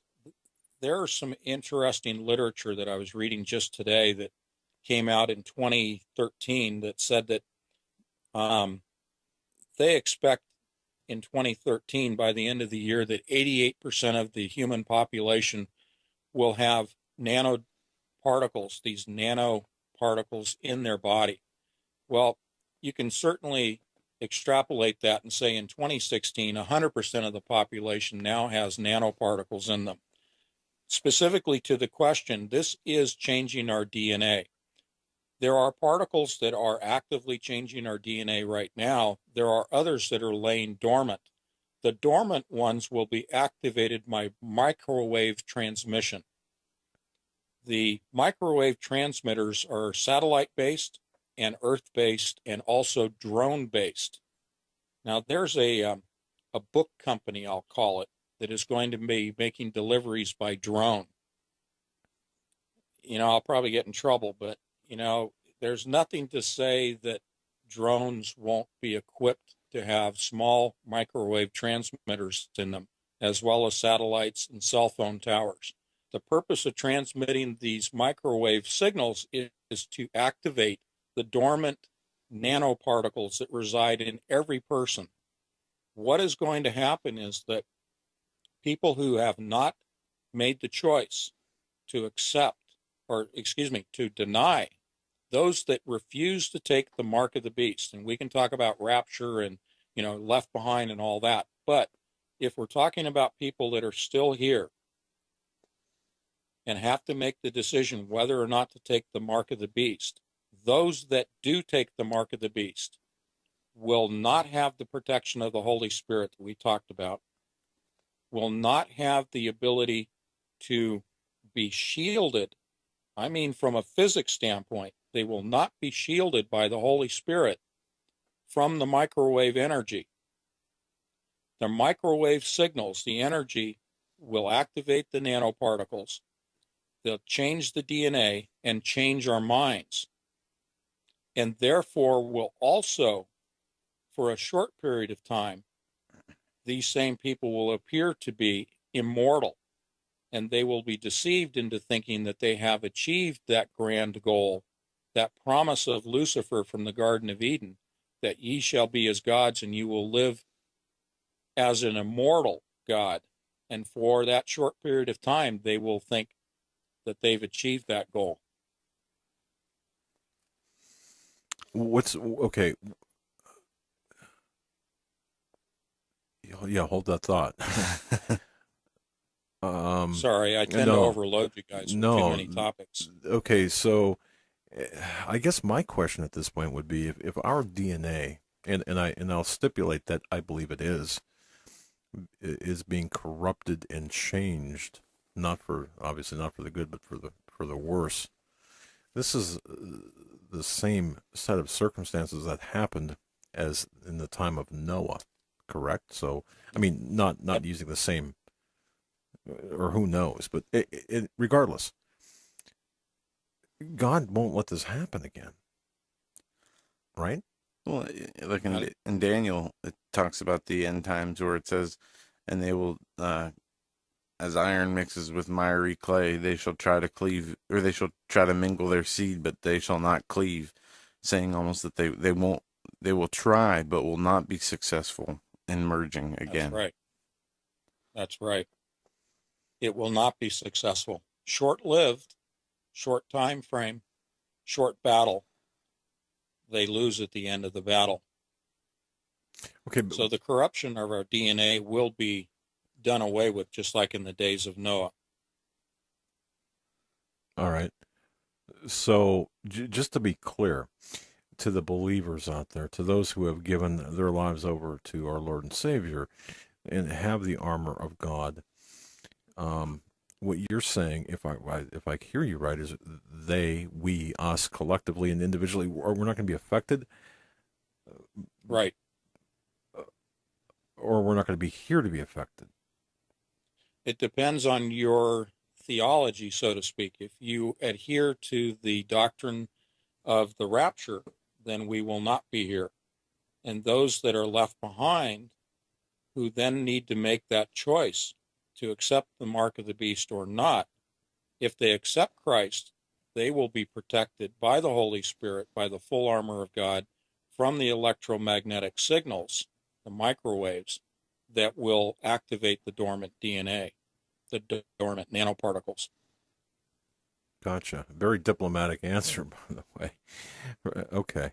That's very okay. Yeah, how can we tell, or can we tell, Yes. that our DNA is being changed? Is there any way to tell? Well, I mean, symptoms, signs? Sorry.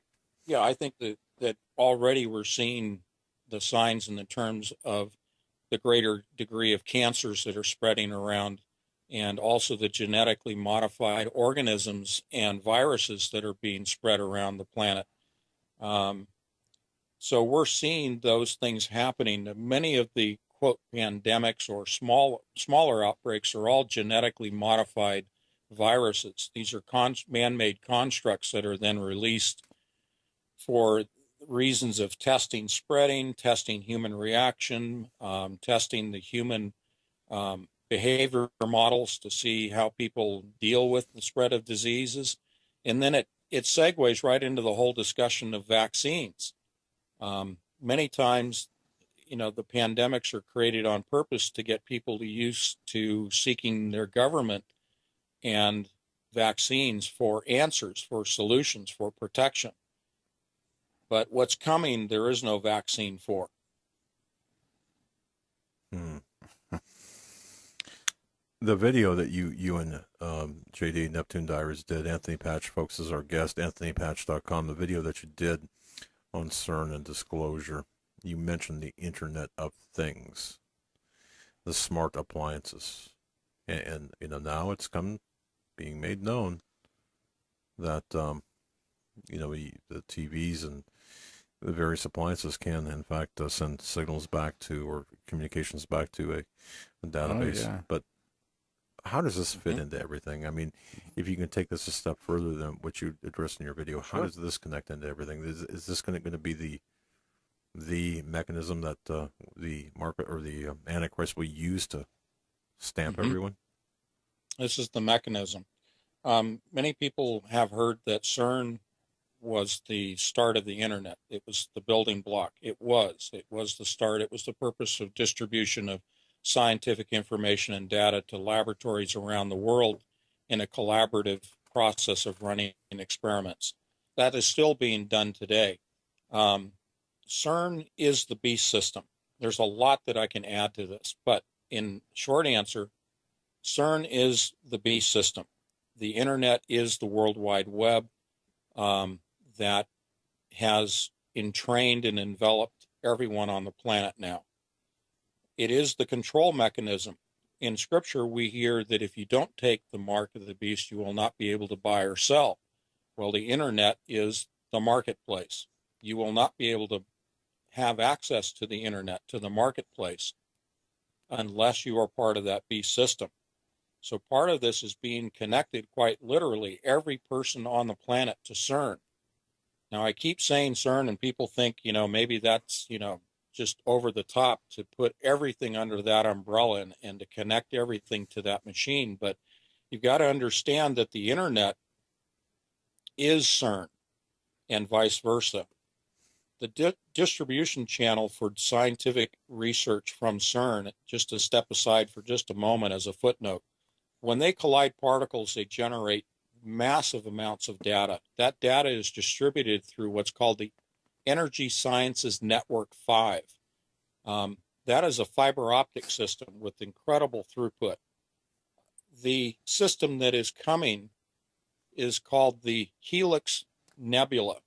Helix, just like our DNA helix. Helix Nebula, you talk about a cloud-based server system.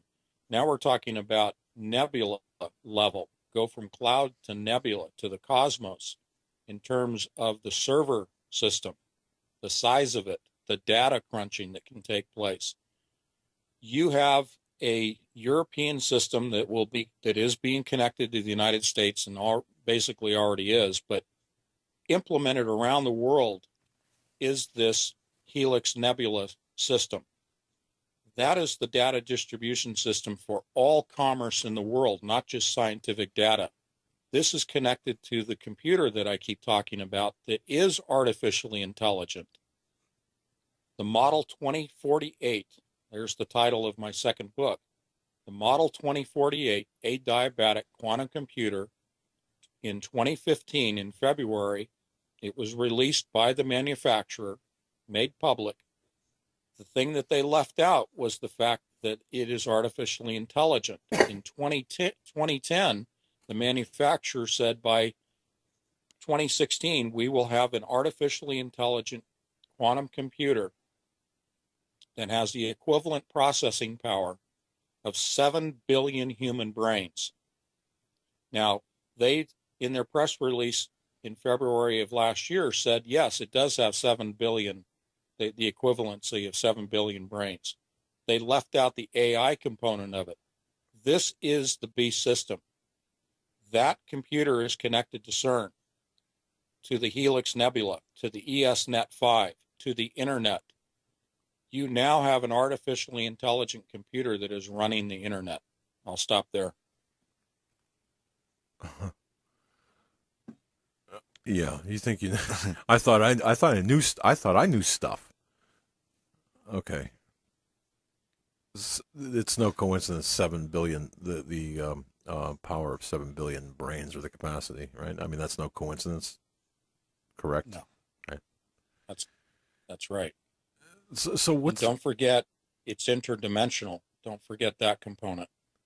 Yeah, let's throw that in there too. Okay, that makes me feel all right. All right. Wow. Anthony, this question is from a regular listener and caller named Charlotte.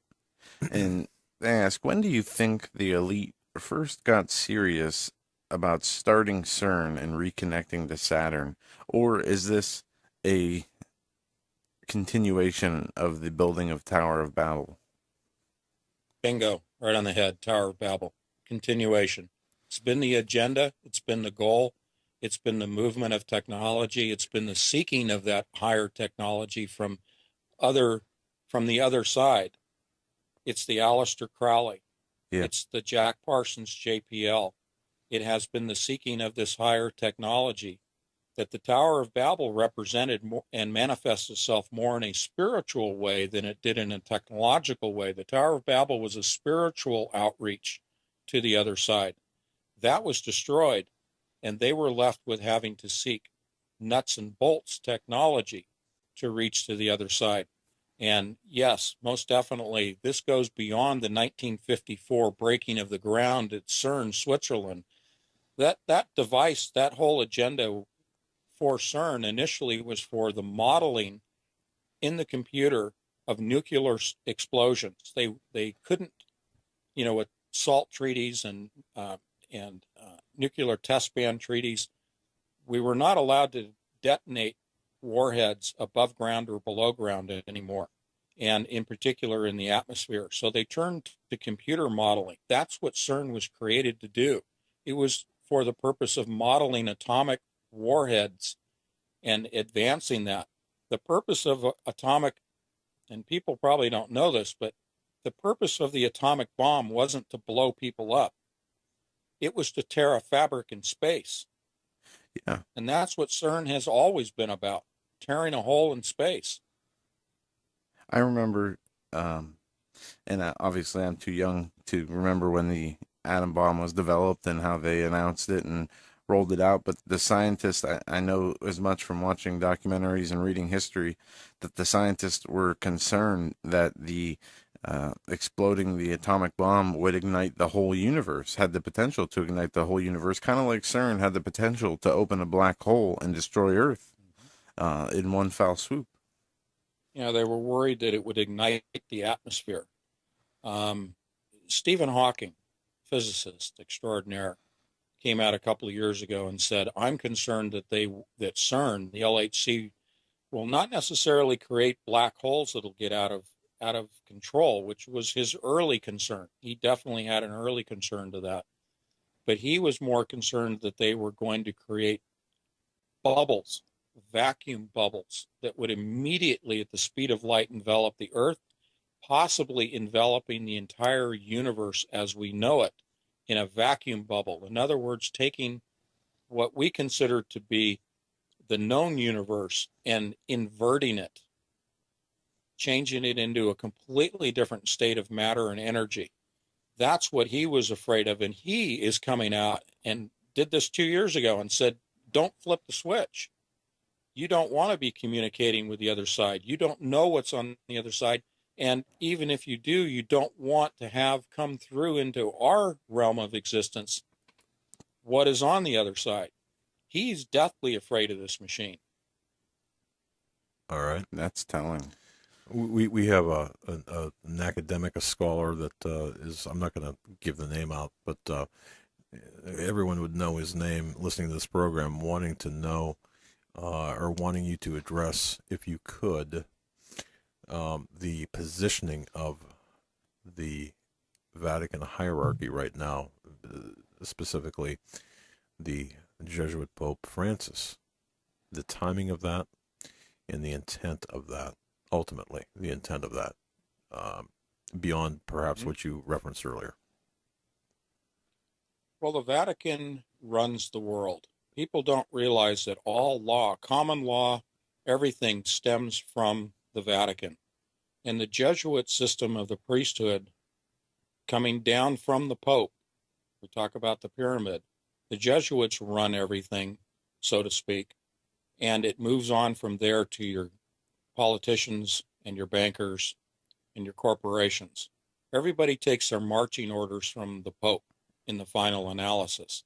And that's why you see governments like ours fawning over the Pope when he comes to the United States. He's the false prophet. He's the one who's going to be standing next to the Antichrist. And it's the one that is in power right now. And they're tied into physics. We see that with their Lucifer telescope. They have all of the occult practices, the scientific knowledge hidden away in the Vatican that is being used at CERN. Tesla only touched on it. Tesla only got a little bit of it. Everything that is being used today comes straight out of the Vatican.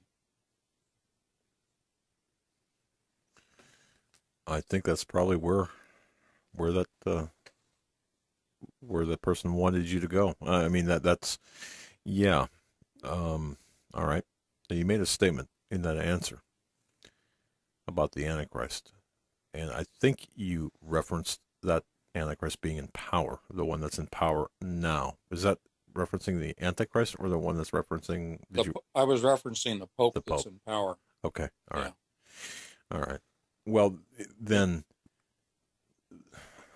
that would stand to reason that the Antichrist has got to be visible right now, or in a position of power, or a position somewhere, right? In my belief, speaking only for myself, I believe that we will be raptured and then the Antichrist will be revealed. Whether you're talking pre, mid, post rapture, trib rapture, whatever the discussion is, but we will not know his identity until after the rapture. And those that are left behind will then know who he is. I believe he's alive here on the planet right now as a fully formed person, not as a spiritual entity any longer. And, I don't know who it is, and it would be ridiculous and it would be heretical for me to even try to put a name to who he is. Well, no, I think what you said though is sufficient. I think that gives everyone, myself included, kind of an idea of the time period in which we live, because looking at the Vatican, the position there, the false prophet, and then of course, I mean, so the time is late. The time is very short. One would. I agree. So I agree, and that would compel me, and I mean, everyone should understand that and take that as a warning, because we need to get right. We need to understand the time is short. We need to not just play our positions, but also to turn ourselves over to God. And I think that's really the most important message here. Wow. All right. It is. That's our purpose, our mission, our goal. I'm speaking for myself, but I think I can easily embrace this with you guys, is that we're not here to make a bunch of money, sell a bunch of books, scare people, pontificate, make ourselves look more than what we are. We are servants. I've been through the stripping down and the humbling process in my life, and down on my knees before Jesus Christ. I know you guys have as well. It's like saying, you don't need to go through all that. You don't need to go through all the things that we've been through to get to where we are today. If you'll simply operate from faith that Jesus Christ loves you, God loves you, God has a great sense of humor. He's laughing at what's going on, even as terrible as it all looks and portends to be. He does have a sense of humor, in the sense of he's laughing at Satan and his minions. we all encourage you, Joe, Doug, myself, JD, we all encourage you guys to really take to heart what we're saying, that this is the God's honest truth, what we speak here, and our mission is just to save souls. It's as simple as that. We're here to save souls. Amen. Yeah. Mr. Patch, we got about 10 minutes left in the program. One question here I'd like to ask: what is the UN's role with CERN? Well, UN functions to further the agendas. People want to talk about the Illuminati and secret societies and even the Vatican, but they really are nothing more than just a mouthpiece for the politicians and the corporations. They really hold no real power. They really are ceremonial. And behind the scenes, the occult practices are put into practice in the halls of the United Nations. There is a temple to Satan in the United Nations headquarters. There are murals in the headquarters, much like you would find at the Denver International Airport.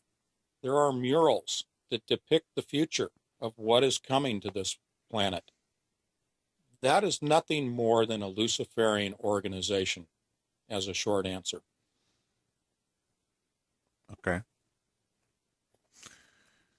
It's funny you mentioned the Denver airport. I mean, it's relevant, obviously.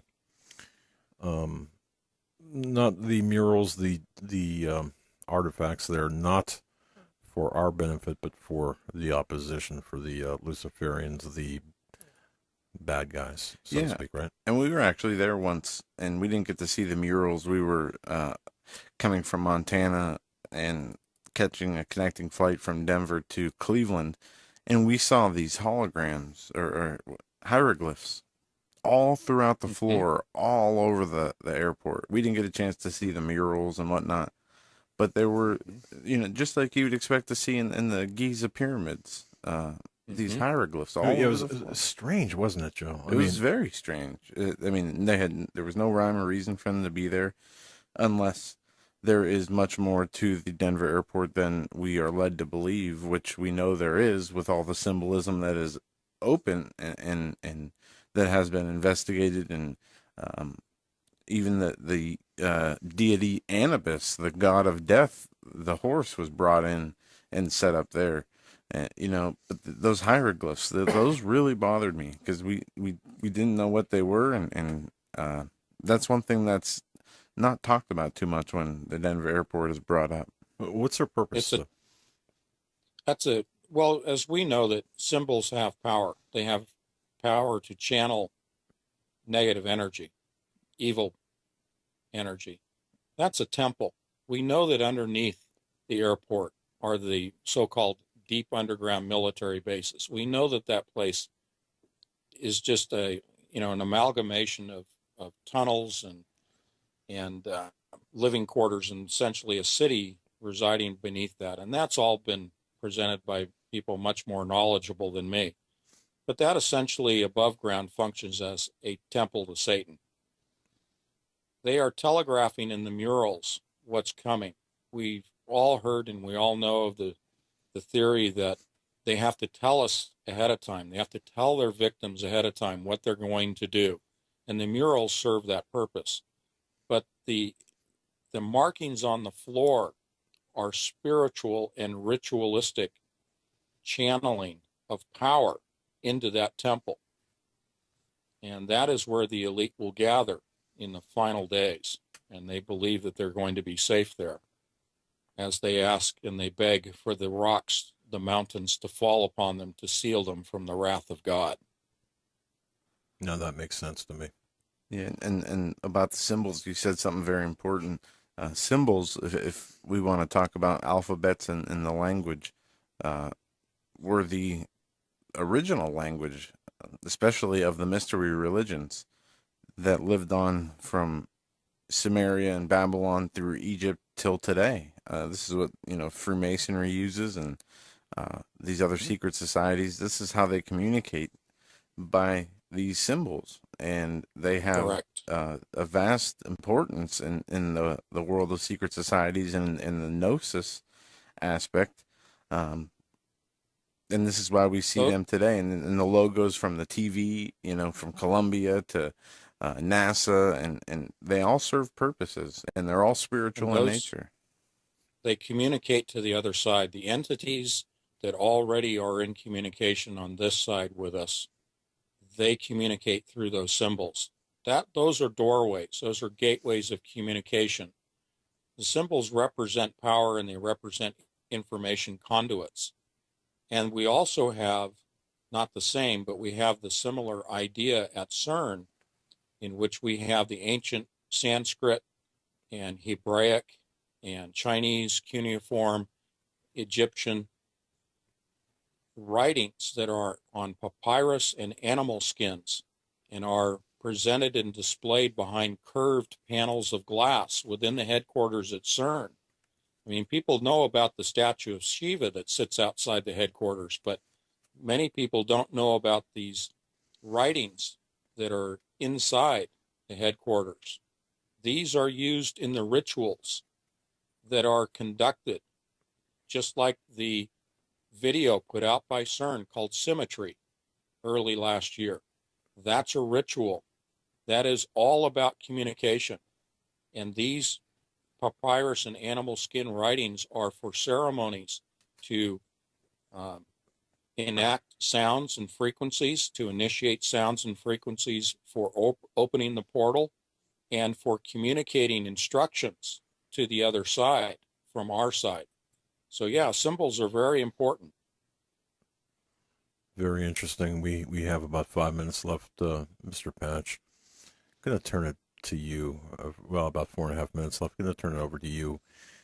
Anything that we haven't talked about, touched upon, that you'd like to really get into, well, or like to address here before we close, please do so. And even promote whatever you would like to promote. You have free reign. Well, I think, you asked the question about halfway through this evening, what kinds of things can we see that will tell us what's going on when we're talking about nanoparticles and DNA, but also the physical environment itself. We're seeing the planet being terraformed. We're seeing earthquakes and volcanoes like we've never seen in recorded history. This is tangible evidence that the planet is being changed from within. It's being changed by what happens at CERN. It's being changed by what they produced in the form of strangelets. And what the magnets of the machine also affects the magnetosphere. We didn't talk about the magnetosphere and the changing of the electromagnetic energy of this planet and the Schumann resonance and the electric model of the universe, and that versus the cover story, which is the gravitational model of the universe. There's a lot more that we could get into that's going on that we haven't touched upon, but the basic idea here is that you can look around the planet and you can see the evidence of evil at work. You don't have to believe me and Doug and Joe or anybody else. You can go out there and see it yourself. Ask yourself, is it a good thing that we have more earthquakes of large magnitude and volcanoes going off like crazy around this planet? Is it a good thing that we still have Fukushima spewing radiation all over the Pacific and killing the fish and the wildlife and about to kill many, many humans on this planet? I mean, is it good that science is terraforming? Forget global warming. Science is changing this planet for the purpose of creating an environment that will support a new race of beings. They truly believe that they're going to create their version of heaven on earth, the new Garden of Eden. They're changing the planet. And that should be enough to get people to wake up and say, okay, science is wrong. The direction that humankind is going in is wrong. We need to turn to someone else for the answers. And the answers come from the Bible. And the person to turn to is Jesus Christ. Amen to that. Mr. Patch, we've made it through another 3-hour broadcast, and it has been such a pleasure as always. We hope to have you back on. We could do another 6 hours, Joe. Another 6 hours, yeah. Or another three to Absolutely. make, 6, or another 6 to make 9. I mean, it's wow. No, and It- we thank you for your work, Mr. Patch, your dedication, your research, the intensity in which you do this, and the product and the result that comes out from it. It is very informative. It is something, an area that you've been then chosen to take up the mantle and to move forward with, because it uh, far exceeds our understanding, and you're the perfect man for the job, and we just appreciate your hard work and your ability to uh, help us Wow. understand Yeah. what's going on. And, well, I appreciate that, and thank you. But I'm just here to help. well, That's I'm just a servant of God, and I'm just trying to help. And if what I do is helping people, then so be it. That's cool. you really put things in context tonight. This is a tremendous program, Mr. Patch. Until next time, I just want to say thank you so much. We want to give you our regards and our thanks, and we will be in touch again. Thank you. Thank you, and God bless you and your audience. And God bless you as God well. bless you too. Joe, AmericanSurvivalWholesale.com, AmericanSurvivalWholesale.com. In case we had mentioned, you had mentioned American Survival Wholesale. Look, folks, time is short, and I do think there's a lot of real estate. At least it'll seem like a lot of real estate between now and perhaps the time that it wouldn't matter anymore. So let's prepare. Let's prepare. Do it now. AmericanSurvivalWholesale.com. I wanted just to make sure people understood that hey, with all this stuff, we still need to prepare. And Absolutely. And healthmasters.com. Go ahead. healthmasters.com. Tomorrow night, we'll be joined by Dr. Michael Lake, author of the Shinar Directive. Can't wait for that. He's got his latest book. He's working on his finishing touches, and really excited to talk to him about that, as well as the continuation of the Shinar Directive. On behalf of Doug and Joe and our point man for programming administration in the southeastern United States, JD of Neptune Diaries.com, our director of communications from New England, RhondaBless.com, our news director rooted deep behind jihadist enemy lines of America, Joe Charles, producer and director of studio operations, Eric the Tech, and Todd from Global Star Radio Network. God bless each and every one of you. Until tomorrow. Remember to settle for battle. We have left the building. Thank you for tuning in tonight's broadcast of the Hagmann and Hagmann Report on the Global Star Radio Network. You can join Doug and Joe nightly from 7 to 10 p.m. Eastern Standard Time as they continue to bring you the truth and keep you up to date with the latest breaking news as we enter the close of the age. The Hagmann and Hagmann Report has been a presentation of the Global Star Radio Network. Thank you for joining us.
Perhaps have the same DNA.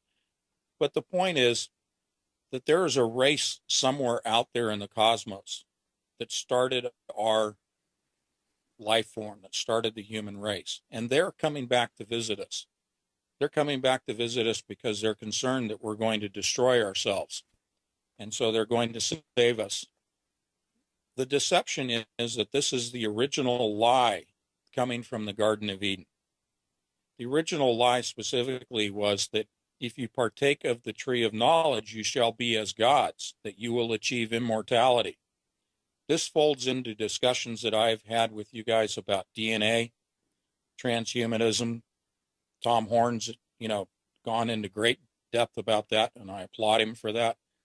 The point here is that the deception is that you will be as gods if you follow what these ancestors from the stars will guide us to and tell us. And in fact, that we have been in communication with these ancestors before their arrival. And that communication has provided us with all of these advancements in technology that we're seeing today, such as the Large Hadron Collider, changes in DNA research, GMO foods, genetic modification, as well as creating new life forms, biological life forms from scratch, from the building block amino acids. And there's a whole nother discussion right there that I've gone into many, many times. But the point here is that we are going to be fooled. They're going to try to fool us into believing that whoever these ancestors are that will manifest, and we'll get into how they will be manifest, how they'll present themselves. But they're going to try to fool us into believing that we have to follow whatever we're being told by these benevolent ancestors. And these are not benevolent, as I said. These are demonic entities. These are purely from hell. This is Satan's agenda. This is Satan's plan. Satan is behind all of this, including CERN. When we talk about the occult, when we talk about the halftime ceremonies and the occult rituals that take place there, this is all coming from Satan. This is the year of light until September of this year. This is Lucifer's year. Lucifer's year is the year of deception. And I better stop there and let you jump in. Lucifer's year. When you say this is the year, do you mean literally 2016 is the year, or are you just talking about a time period era that we're in? Yeah, I dislike it when people profess to know a date or a time or a year. Right. And I will not step into that either. And I know what you're saying, but I'm just reflecting the fact that they call this the year of light. And we know that Lucifer, Okay. he is the light and the Illuminati. Is disclosure going to happen this year? I don't know, but it sure looks like there's a coalescing of events, mainstream media from the southern equatorial region of the planet. And it is being observed by the Vatican. It is being observed by their Lucifer instruments. And that is the purpose of that Lucifer telescope, is to track this incoming planet. I don't see any indications that CERN as a project is being used to divert our attention away from this incoming planet as a cover-up program, so to speak, or that the technology itself can be used to visually or with any other spectrum, spectrum of the electromagnetic spectrum, cover up the fact that it exists. So no, to answer the question, there's no application of CERN to covering up the incoming planet. All right. Yeah, we get a lot of those questions about CERN and Planet X or Nibiru, whatever you want to call it. Some sort of correlation between the two. Thanks for clearing that up. On your website, and folks, we're talking to Mr. Anthony Patch, anthonypatch.com. His website, that's anthonypatch.com. You have brought out, and I kind of want to tread backwards a little bit because I think this is important. We are seeing, and I'm looking at the wide angle view here. We have seen things take place like the Super Bowl, the Beyonce, or whatever her name is, Beyonce or whatever. I can never. I see the word and I can't even. Lady Gaga. Yeah. It seems like all of these things kind of really crossing paths here. My question is twofold. First, are we seeing the entertainment world, and whether it's the Super Bowl halftime show, the Olympic opening ceremonies, closing ceremonies, or even shows like X-Files, the resurgence of the X-Files, are we seeing a message being given? Are we being prepared for disclosure, number one? And number two, the other side of that question is, what are we being prepared for? What is the grand deception, or what do you believe, based on your reasoned investigation, will be the grand deception? Yeah, we are being prepared. Many people, not only myself and the two of you, have talked about at length, but for the benefit of those that may not have heard this subject before, predictive programming, if you will, mind control of the masses, has been going on through Hollywood and mainstream media for many, many years. And it started back in the 50s with the old sci-fi, the B movie, flying saucers and aliens and all of that. This has been going on since the early 50s to get us ready for this false revelation that's coming, the grand deception. The grand deception is, as I said, that we are in the theory of panspermia, or the theory that we are descendants from an advanced race of aliens that perhaps look just like us. And as well, consistent with the findings of the gentleman I referenced earlier. Okay, wow. How long? And I know the answers to these questions, but we're getting so many actual email questions right now. A lot of people hearing this information, believe it or not, for the first time. How long has this telescope existed? The one that you're referencing here in the video, the Santilli telescope. How long has that been around? How long has that been operational? Well, it's new to me, and so I cannot say definitively how long it's been around. It appears to be a recent, let's call it invention, development. I think that Dr. Santilli has been researching along these lines for as long as 50 years, according to what I found in his curriculum vitae. The telescope itself, I have not actually looked to see how long it's been in development and in its final form. So I would guess it's probably been 5 years, just to put a guess to it. All right. Well, I appreciate that. Because, as I said, a lot of people are tuning into this broadcast tonight saying, wait a minute, I've never heard of this. Why haven't we heard of this? Both the telescope and also the findings. When were these images taken, or equally important, I suppose, mm-hmm. How long have they been out there? How long has this information been out there? Well, the initial announcement as to the final vetting and peer review process, the final outcome of that process, was around September of last year that these findings were released.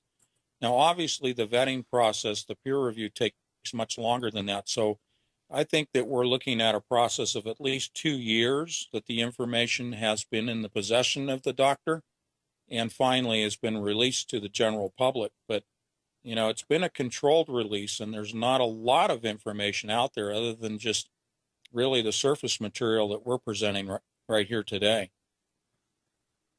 Okay. Kind of switching gears here. We have a question from an emailer. This is from Shauna, and she says, "Hi, H&H family. I would love to know if CERN in any way could be used to cover up Planet X or 7X in any way." Or Nibiru or whatever. Yeah. Well, I don't think it can be covered up. I think I've received the question many times, is it perhaps going to be used as a weapon to change the trajectory, the direction of travel of Planet X as it's coming in, that perhaps this is all a wonderful tool to be used to save our planet from an incoming one? I don't believe that, and I don't believe that it's going to physically be able to cover up, or through technology hide this incoming planet. I do believe it is coming in the near infrared spectrum. It is coming up from projects of changing over to niobium tin magnets, which will increase the power of the existing LHC. I don't believe they're even going to go there. I think that they are done. I think that they have achieved what they set out to achieve. All the rest of it that's on the drawing boards is nothing more than jobs programs. It's nothing more than the continual movement of the military industrial complex, its own inertia. It can't get out of its own way. It continues with funding and projects and industry that's so tied into all of these projects, building all of the machinery, the detectors, etc. But I really believe that the LHC at CERN has achieved what they wanted to achieve, and they're done. That's not really reassuring, I guess, when you hear that. And on balance, when I look at the information, again, your research findings, the things you put forth, and look at the landscape of events taking place, I kind of have to agree with you, not on the technical aspects or the scientific aspects, because I don't know, but certainly on the social end of things, I guess on the programming, if you will. So it makes sense to me. Wow. And I just want to remind everyone that if you would like to go to hagmanandhagmann.com, and there you'll find a contact us form that goes directly to our studio, and we will interject, we will weave in your questions with the questions we have to Mr. Anthony Patch, who's our guest, anthonypatch.com. That's anthonypatch.com. Visit, bookmark his website, a lot of great information. And wow, I'm just, it's just a fine person sent me a 3 letters, WOW, and had done so much calligraphy in the letters. It's just I have it on my office because I find myself saying "wow" a lot, and this stuff is really wow. I mean, all right. Where to next? I mean, because rather than get off on some maybe tangent that would be difficult to bring us back, we got about 6 minutes before the top of the hour. What can we talk about in 6 minutes that we can address perhaps the loose ends that we opened up during the first hour? Well, I think that it's important that people understand that we're not fear mongering. And I appreciate the fact that you have a broad scope of guests that you bring on board your program, your investigative reports. And so you have the ability to lend that bigger perspective, that higher view than I do, because I really am so entrenched in looking at physics and DNA and those areas of research that I don't see the popular culture as much as you guys do. And you have the benefit of scientific information from other disciplines coming at you, from Stan Deyo, from the Tom Horns, etc. So feel free, please, to add programming, science, revelations in science that are coming out. I mean, I'm being flooded with revelations in science that are being revealed now that have been hidden for 50 plus years. Even in the X-Files, they said this has been hidden for 70 years. Well, there's been a lot of technology that's been hidden that right now is flooding into the mainstream media. It's being revealed this year. A lot is coalescing this year. And is the grand disclosure, are the aliens, so to speak, going to show up this year?